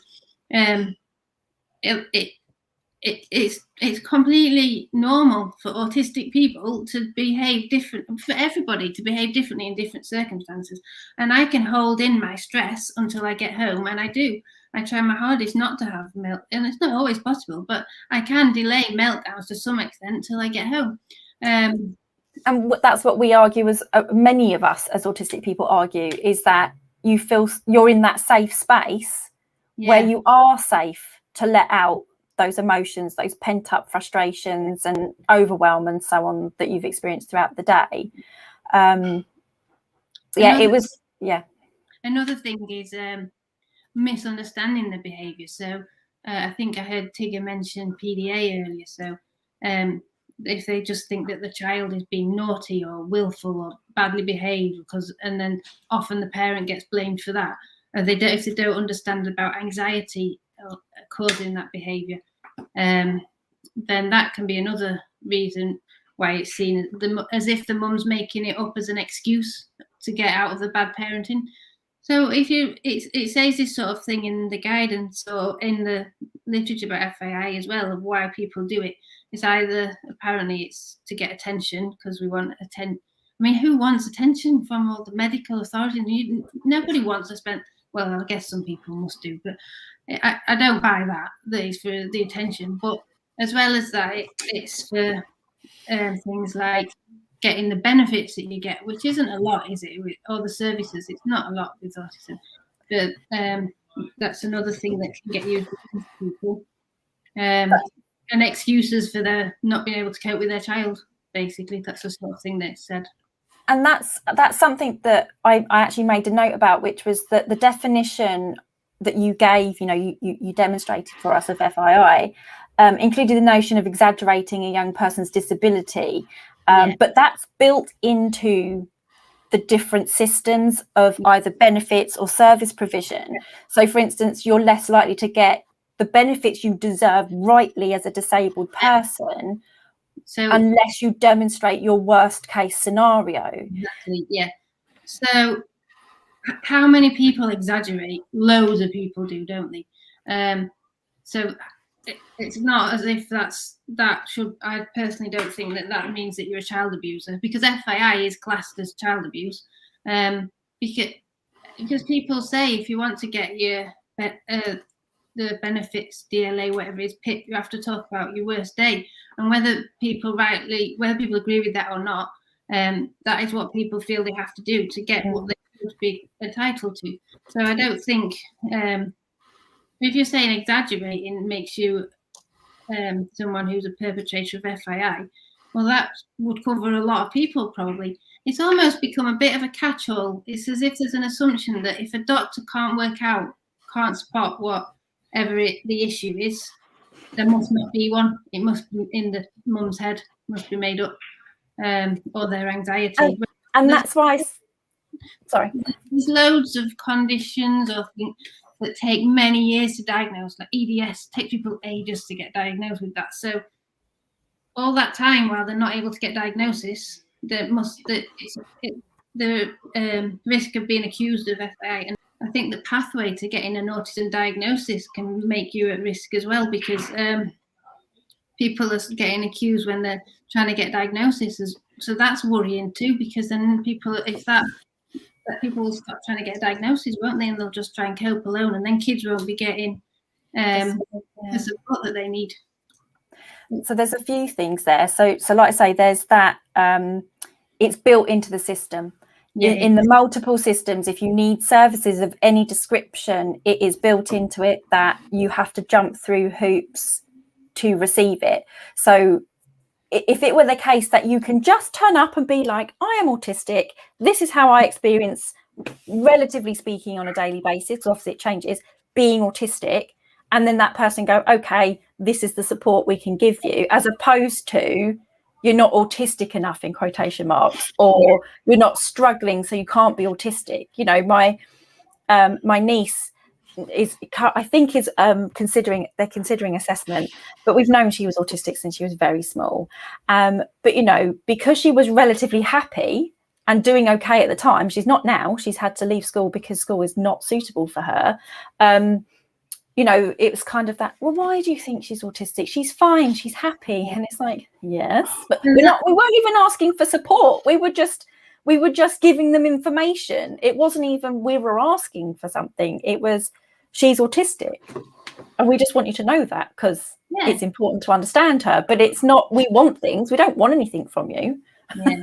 I have a similar story with Tourette's, actually, because I have quite a lot of tics and verbal tics and stuff. So, and I just mentioned when I was at the GP that I'd probably fit the diagnostic criteria for Tourette's, but I didn't want a diagnosis. It won't benefit me at all. I don't need one. And then I told him why, and he said something like, you seem to know a lot about Tourette's, as if that was a bad thing, that I'd been researching it so I could. And I do know a lot about it, but I wasn't trying to get anything from you. I was just having to say, because we were discussing that. And that's kind of unfair as well, because think about the era that we're in, the amount of information that is really readily accessible, documentaries and all these different things, all these different experiences. Actually, the layperson, if they actually bother to engage with some of this stuff, because obviously not everybody does, but the layperson can be relatively knowledgeable about things that they would have had no idea about 30 years ago. And it's often a characteristic of autism, isn't it, that you read up on things and research things really well. So like autism became my passionate interest when we first got diagnosed, and I just knew so much about it so quickly, not because I was really clever and learned, it was because I would spend all of my time on blogs, on Twitter. I did my masters. I'd already signed up for the masters before any of us got a diagnosis. And I just got loads of knowledge really quickly, and that's one of the best parts of autism. I've been able to do that, and so it was seen as a negative that I had a lot of knowledge. It is, isn't it? It's that thing about almost. I don't know if it's right to say who wears the white coat or whatever, but the minute you challenge some professionals, then it's like, hang on a minute, how dare you? And it's that balance of what we know that you know as an individual against their understanding is huge, and yet it's still questioned straight away. It's like, well, who are you? You know, it's like, have you got a degree? We have, actually. Oh, but who are you? And it's still, they won't take it in with, you know, wave their certificate. Look what it says. Yeah. Anyway, look, I'm the autism specialist here, and a lot of people get that, which is devastating. Yeah. And that's why I've flagged Jodie's comment as well. So Jodie is an advocate, so I hope you don't mind that I've put your comment on the screen. So Jodie saying, I often go into these meetings and give advice that, so Jodie does advocate for parents, so goes into those meetings, give advice that parents have been giving for years, and they only start to listen when the advocate comes in, because you can't trust the parents. You know, they're either too emotionally involved, or they're not knowledgeable enough, or all these accusations. I also made a comment or a note for myself, which was that, is it fair to say, and some of this might be me being incredibly cynical, and you might say, you'll probably say yes. So is it fair to say that there's roughly 2 reasons for these false accusations? So not understanding autistic experience, and then part of that is assuming that neurotypical parenting is the healthy parenting, in quotation marks. Yeah. That's one side of it. I'm not sure if it's as simple as neurotypical parenting, but more like middle class, white. It's like not normalist kind of. It's normative parenting. So the way that most people, like, because there's other people who also have these same injustices, like poverty, for example. Sometimes maybe you can't get to your appointments because you can't afford the bus fare, and then that's seen as you being a failure. Or it's not as it's more than just autism or disability. It's systemic injustice within the system more generally. And I'm specifically interested in autism. That's my area of interest. But I think you find that there's other groups who have the same issues with this. But autism especially interests me, partly I think because I see it all throughout. When I was reading it, it was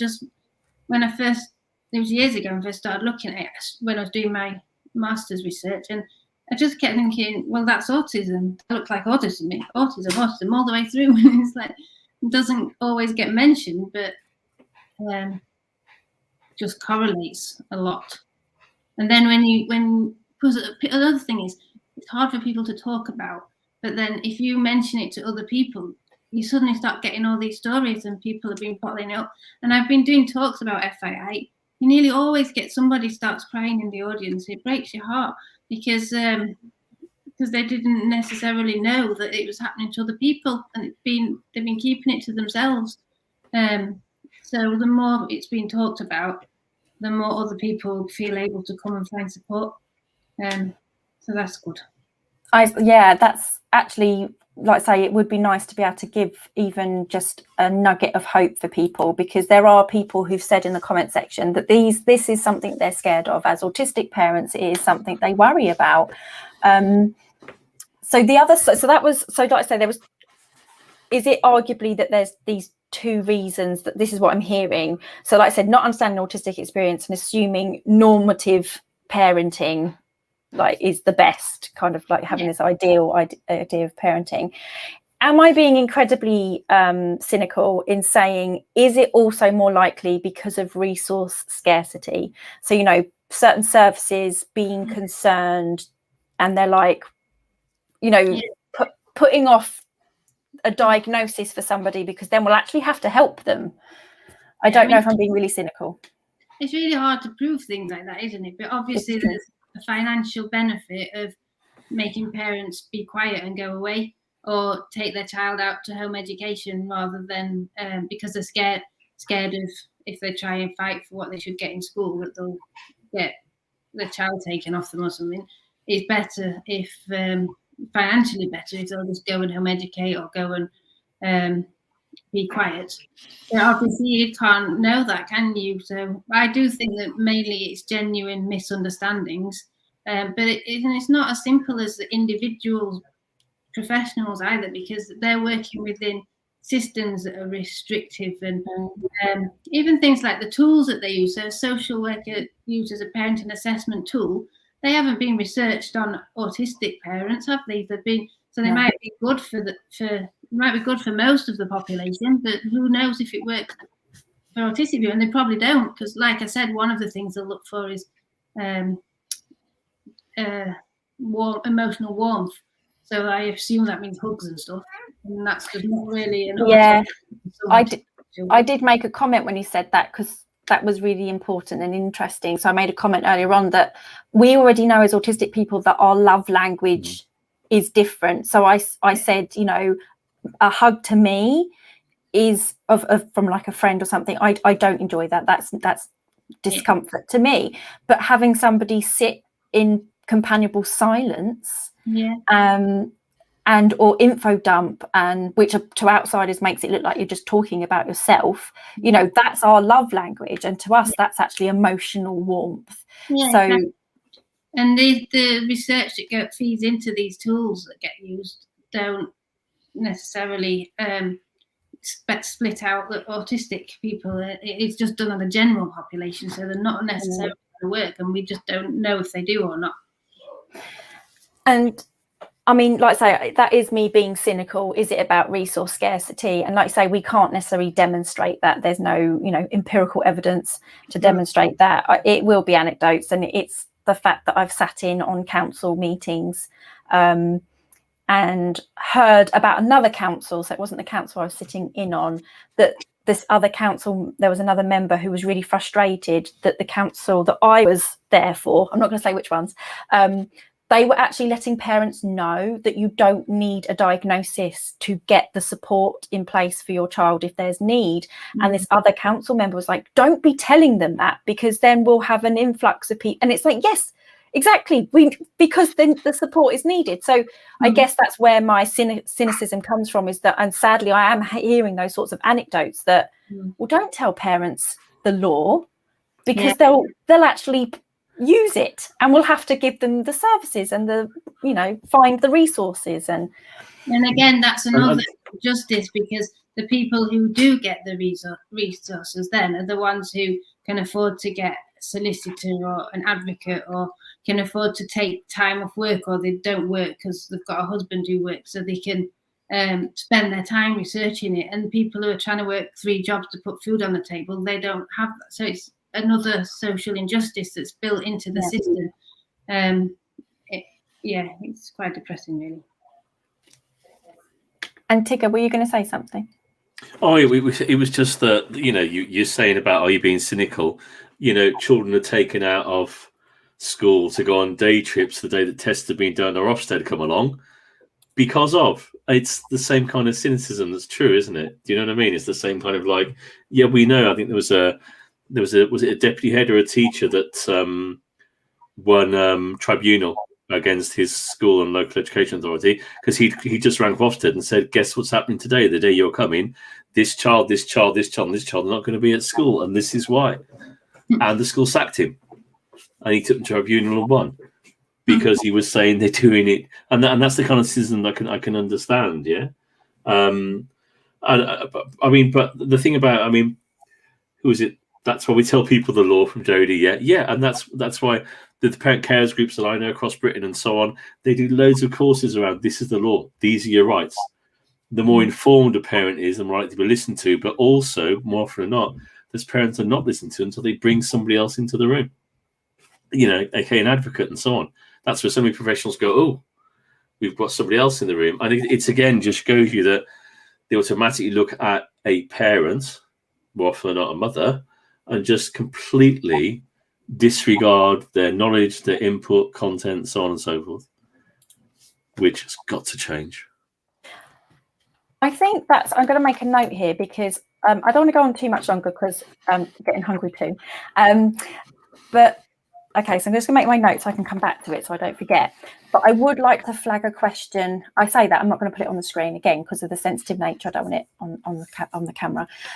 So a parent has asked or explained that they have a teen that has been unable to be seen in person or online for over 2 years, and we've had the situation where I have been told I need to let CAMS see her distress, for them to understand her anxiety. And I want to kind of build on this again. I've got confidentially, I'm not going to name any names, another fantastic parent who is in a relatively similar position, where basically their child is disabled in their environment. They are exhibiting some distressed behaviours, but those behaviours are not distressed enough. They've been told that potentially they should well, you haven't called the police out enough for your young person. So, you know, and that the person that said that to them was actually trying to help them, because they know the system, they know when they are more likely to get the support. And apparently you have to be absolutely rock bottom in their eyes, how they perceive rock bottom, to seek support. I don't know if we've got any comments for this person.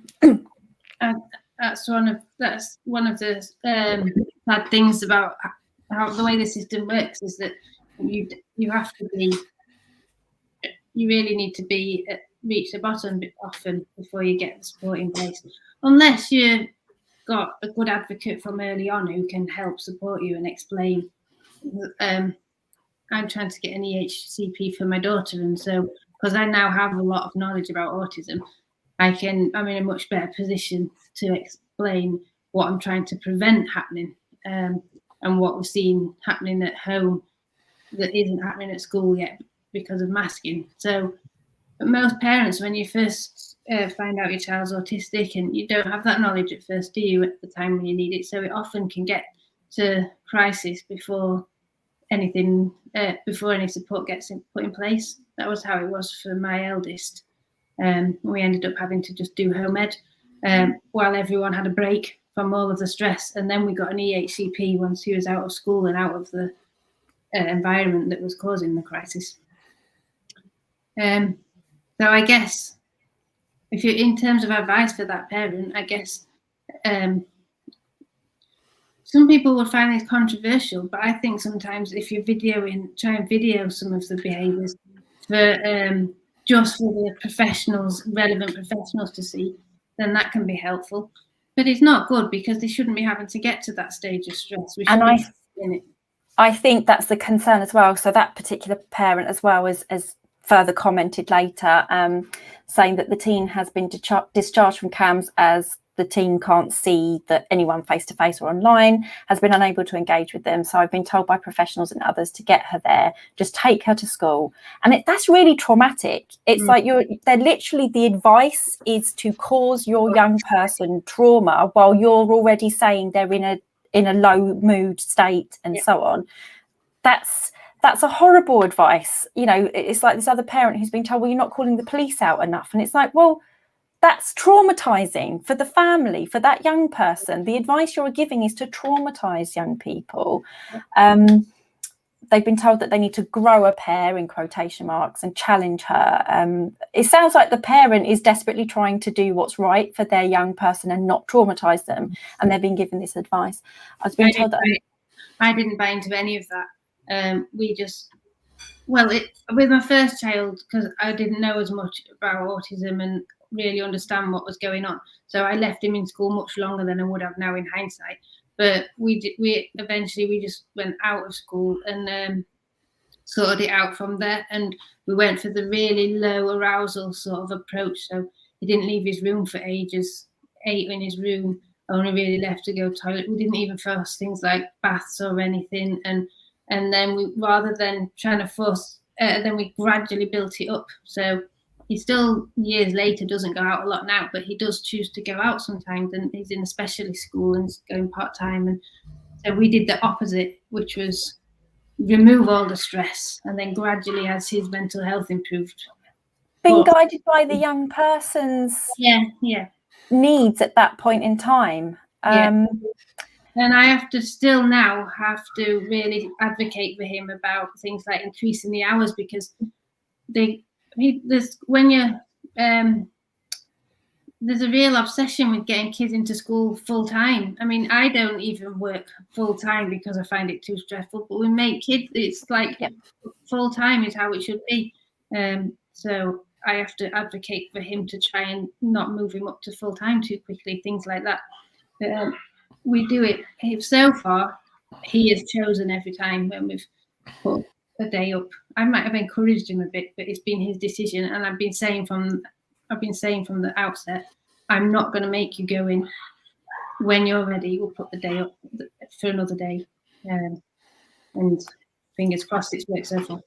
And Kieran's made a few comments, but I mean, one of them as well is that this bigger issue is the reliance on CAMs for children that are in distress or not distressed enough and so on. And he makes a very, very obvious and valid point. To us is obvious that though, you know, CAMS doesn't know how, I know this, I sit on boards because there is no mental health services that understand how to support autistic people at baseline and our mental health.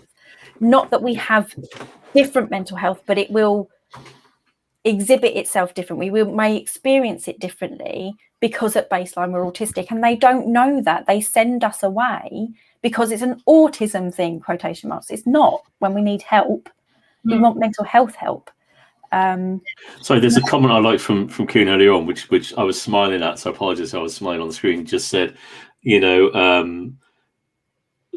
the professional problem is that your average parent sneezes more knowledge than many teachers, social workers, CAMs, etc. I just smiled at that and went, yeah, and that's where I think it comes in. Again, there's a quote, and I think it's from Luke Baden, which is, you know, as I said earlier on, the more people understand what it means to be autistic and understand autistic experience, then the less likelihood that individuals and families get accused, get not listened to, and so on. And to me, it all goes around to that aspect of advocacy, education, and as you said, you know, there's current videos out there that are just completely out of date with the messaging going around what it means to be autistic, and it's that is one area where we can actively do something to change. And like, yeah, I mean, that particular NHS video, I was just so frustrated. And I just thought, when's the last time you actually looked into the literature about what's the most up-to-date understanding of the theories of autism? Because I was just like, you probably haven't looked for ages, probably since your degree. You know, you're so behind. Whereas if we are as autistic people, because not all autistic people, not all of us, our dedicated interest becomes autistic experience and educating ourselves on. Some of us are dedicated interests in all sorts of fantastic areas. But for some of us, like us, our dedicated interest is autistic people and their experiences. So we end up absorbing all that information and bring it all together. And, you know, I've gone off on a weird tangent. So I've got kind of, this will be the last thing. And then we'll do our favourite final question that, if Tigger remembers it, Tigger can ask, which is, I do like to, even with really difficult topics, try and offer some form of hope or, you know, knowledge or something on whatever it is we're talking about. So what can autistic parents do potentially to avoid being accused? And I made a little note because I feel like you've kind of talked about this as well, and some people in the comments, which is when you're the parent, you are not really trusted. So somebody in the comments, I think it was Jodie, was saying, you know, once an advocate, an autistic advocate who's, you know, a professional in that area is brought in, then the tables might start to turn. So I think that's relatively good advice, is don't do this stuff alone. Like if you're trying to get support for your young person, okay, it might be few and far between, but we do exist. I don't mean me, because I don't know anything about EHCPs enough in any capacity, but there's fantastic autistic advocates who do try and support families. So the question is, what can autistic parents do to avoid being accused? I don't know if that's answerable. Well, this is so cynical thing to say, but take a man along, preferably a tall one who's white in a suit. It's bad, but you get more believed if it's not you as a woman. It's totally sexist, but you are allowed to record things, but this is not about avoiding being accused. This is about having evidence for if it does happen. So I would say record all your appointments, and you don't have to ask permission legally, because I would ask permission, and then someone said no, and then it was really awkward. So you actually don't legally have to ask permission. Can I just clarify? From what I understand, you never have to, in those circumstances, if you go into a PIP assessment and so on, you can record without the other person's knowledge, but it wouldn't be usable in court, from what I understand. It's for personal. Well, all I know about it is that you can record without their knowledge for personal use. So I don't know about using it in court, but But because as an autistic person, I do that for my lecture, university stuff, for loads of things because of reasonable adjustment, just a way of taking notes. But yes, some people don't like it, but you are allowed to record, so that can be useful. There's things like,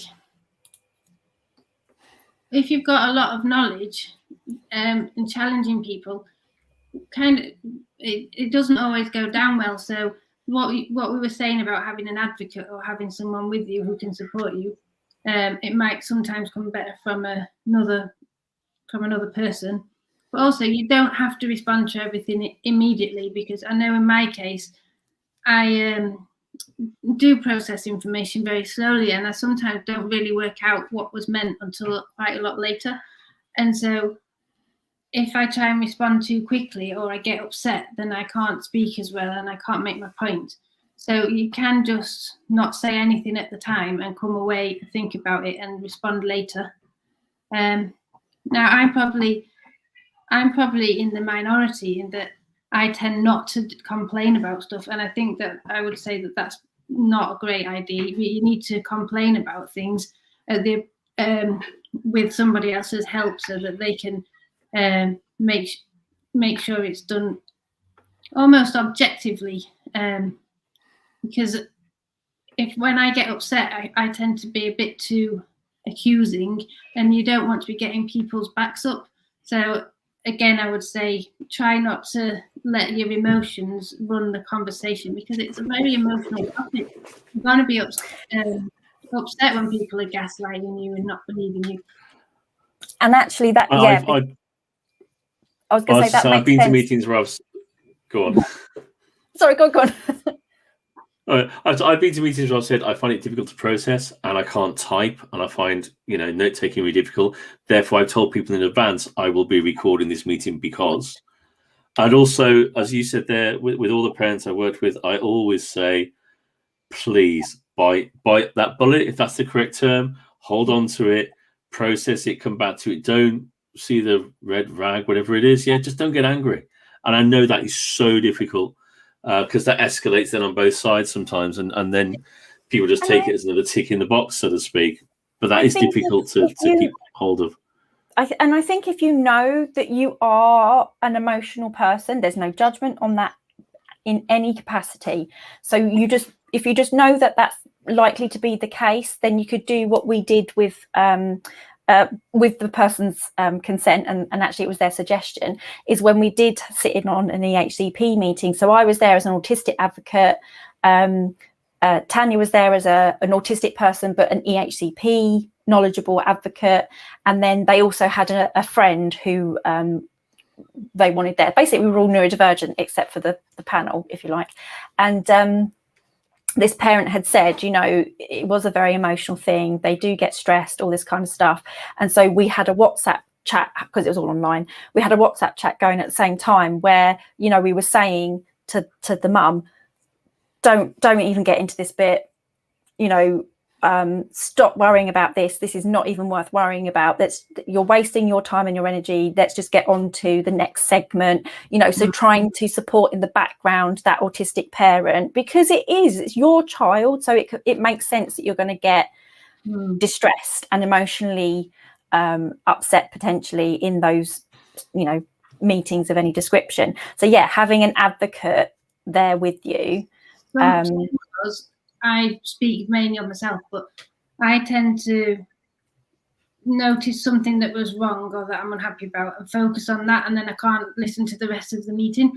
So taking a step back and slowing things down and dealing with it afterwards helps me see the bigger picture. Because then if you write down all of the issues that you want to address, you can go through and think, well, that's minor, doesn't matter, of course, that will focus on these are the key issues. But it depends on your way of working. Some people are brilliant at being in a meeting and standing up for themselves. I find that I'm not that good at it for myself, although I can do it for other people when I'm not emotional. In fact, it says in my notes, I don't know what the appointment was, but I got all of my notes for something that I'm working on. And so I read the doctor's notes, and it said something like, was very tearful, does not emote. So I think that, because I would think being tearful is emoting, but You would think that I don't have a facial expression that they can't tell how I'm feeling from my facial expression, but then I quite often just start crying really easily. So people misread me, and all of those things put you at disadvantage when you're working verbally. So I feel a lot happier when I sort of do things in writing later, because that works better for me. People know what they're good at. If you're the kind of person who gets very angry and shouty, it's probably better to try and rein that in and do it later with somebody's help, with an advocate's help.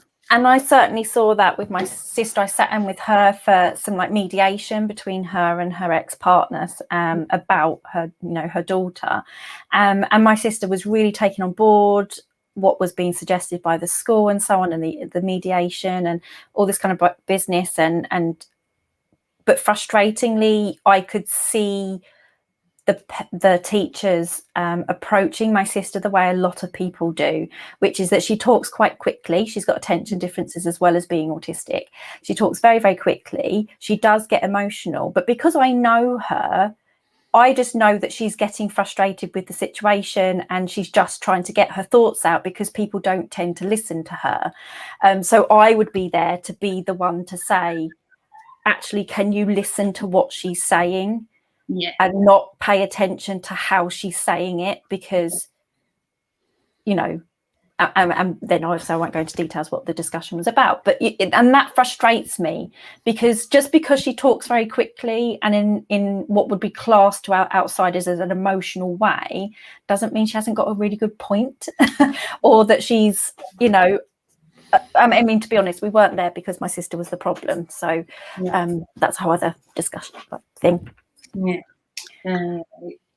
it's I guess for autistic people in all walks of life, you're always having to balance trying to be yourself, because that's what we need to do to be happy, trying to mask where you need to if you're able to. So people see masking always as a bad thing, but sometimes it actually helps you, and so you just have to make sure you do it in moderation. And I feel like dealing with professionals is exactly that. When should I mask? When should I? You don't necessarily feel like you can be fully honest. You're having to be guarded all the time. Because I've learned that, not as a parent, but just from things that I've said that wouldn't have been, no one would have thought anything of before I had autism in my medical notes. And then things that I've said, and then later has got mentioned again. So I know that they've noted it down and starting to see it as an issue when it should be like nothing. And then I have to sort of explain that, and I've learned, well, I really need to be careful what I say actually now, and I'm much more guarded than I used to be, because there are disadvantages of having an autism diagnosis, as well as the benefits. I've had loads of benefits too. So I guess a lot of parents will deliberately choose not to get a diagnosis, which is sad. That's something Kieran actually said earlier on about not going down the diagnosis route purely because of that concern that they're going to be accused of FII with their children. And Kieran, I was literally about to make this point. I'm on it. So we had Kieran, he's done a couple of sessions with us about masking and the importance of recognizing that the mask can be under your control and a tool for you to use. So Kieran makes the point of masking should be a tool, not a trauma response. So you're absolutely right, Shona. That's kind of what Kieran's taught me as well, which is that basically, learn your mask. Nobody's necessarily telling you to demask, because that could be it might not be safe for you. It depends on who you are, but certainly making it work for you, not in the sense it's a trauma response. That's also kind of what I was saying earlier about how the different social injustices that occur in this area. Not everybody can mask, so that can be a benefit in some situations, but not everyone's able to. So it's almost like a privilege to be able to act NT sometimes when it's needed. Yeah, so keep yourself safe with that. I think there may be the key points then, which is, and a number of other people have said as well, you know, have an advocate, whether they're an autistic and knowledgeable autistic advocate or not, but just somebody to support you, because, you know, we had another autistic parent who was saying, yeah, they make their notes, they get all prepared and take those notes and things in with them, because of that processing in real time can be a struggle at the best of times when we're autistic, let alone when it's something quite emotional or a difficult situation. I do write everything down in advance of what I want to cover. And I've started, when he's not at work, taking my husband with me because I get a better response, even though I do most of the talking. But also, well, that's probably the main thing for me it's asking people for support, because I have someone who's helping with the EHCPs, an advocate. It's taking people with me, like my husband in my case, but any family member would probably be fine. And planning what you're going to say and the main points. Lovely. Thank you so much. Difficult topic. Thank you. But really, hopefully, I think very useful for a number of people who are here now, but certainly after as well. This will still be able to be viewed. So we always like to try and end on a different and positive note, because, like I say, sometimes we do quite tough topics. So over to Tigger, our favourite question. Yeah, the favourite question that we always end with, like, I remember this being asked of me what seems like decades ago, and now I'm going to ask it of you. What is your favourite stim? The one I do the most is this with my hands. But I also have subtle ones that I do for when I in public, tapping my teeth, and I do things in fours. So I like do 4 taps at that side, 4 taps at that. I don't think anyone even knows I'm doing that. But yeah, when I'm at home, it's kind of doing stuff with my hands like this. Lush. Thank you. You know, I'm just trying that as well. You can off screen. I was doing this like that with my hand and trying it, and they did some taps. Always try them out. Thank you so much for this evening. And I always find it so interesting how we have different. So there's a number of us that do hand movement stims, and I always find it really interesting because what's yours? Because mine. So, you know, you just said you have to do 4s. Yeah. I have to tap the last finger twice because you're going back the other way. Does that make sense? Yeah. Whereas some people don't. Some people will only do the 1 because otherwise you're tapping it more than once, obviously. But I think I do 2 on each one, and I don't do double on the end. Yeah. I love it. I just like finding. No, I do that. I just do once. I'll just carry on. I'll just go 1, 2, 3, 4, 1, 2, 3, 4, 1, 2, 3, 4, 1, 2, 3, 4 in my head.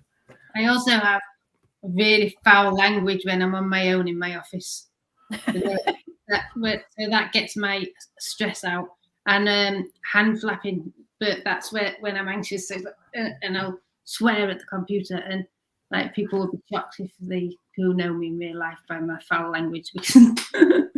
What you want, can't you? I'm really pleased that very few people do the double tap at the end, and Kieran, I think, has said I do that.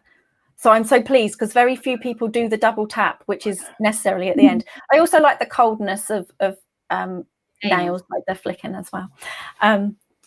Yeah. Fantastic. Lovely. Thank you ever so much. Really, really helpful. And I've certainly learned some things as well, which I always enjoy when I have our... So have I. It was brilliant. I was really nervous because at first I said my blue tap was disintegrating, completely. And then I said, well, I don't know if I know a bit, but I don't know enough. This was fantastic. Such an important, very emotive subject. But I learned loads. Thank you so much indeed for tonight. Sorry, it was an hour late. I don't know where I got 8 from. It's really not a problem because, like I say, I think we managed to have a bit of a discussion to warm the learners up. So I think we're fine, and we always go more than an hour. We like everyone's used to that now. I say that we'll be an hour. It's never an hour. thank you so much, lovely people, for being here. To let you know, so next week's session we have JJ again, fantastic autistic advocate. They've been on initially to talk about their personal lived experience of ABA in America from the age of 4 until I think they were 14. And this time around they're going to do a slightly, there's no such thing as objective, but they're doing a less personal discussion about ABA, how to sort of reframe diagnosis, ABA and avoiding it. Does someone need therapy just because they are autistic, and deciding on therapy? So hopefully that will also be an important, although again, potentially triggering topic that we will have next week. Shona, you're welcome to just hold on. We're going to have our outro music and then I will close the live, but feel free to hold on so we can have a quick catch up afterwards if that's okay. So thank you everybody for being here. See you next week. Let me find my outro music. Be lush, everybody. Bye. Bye.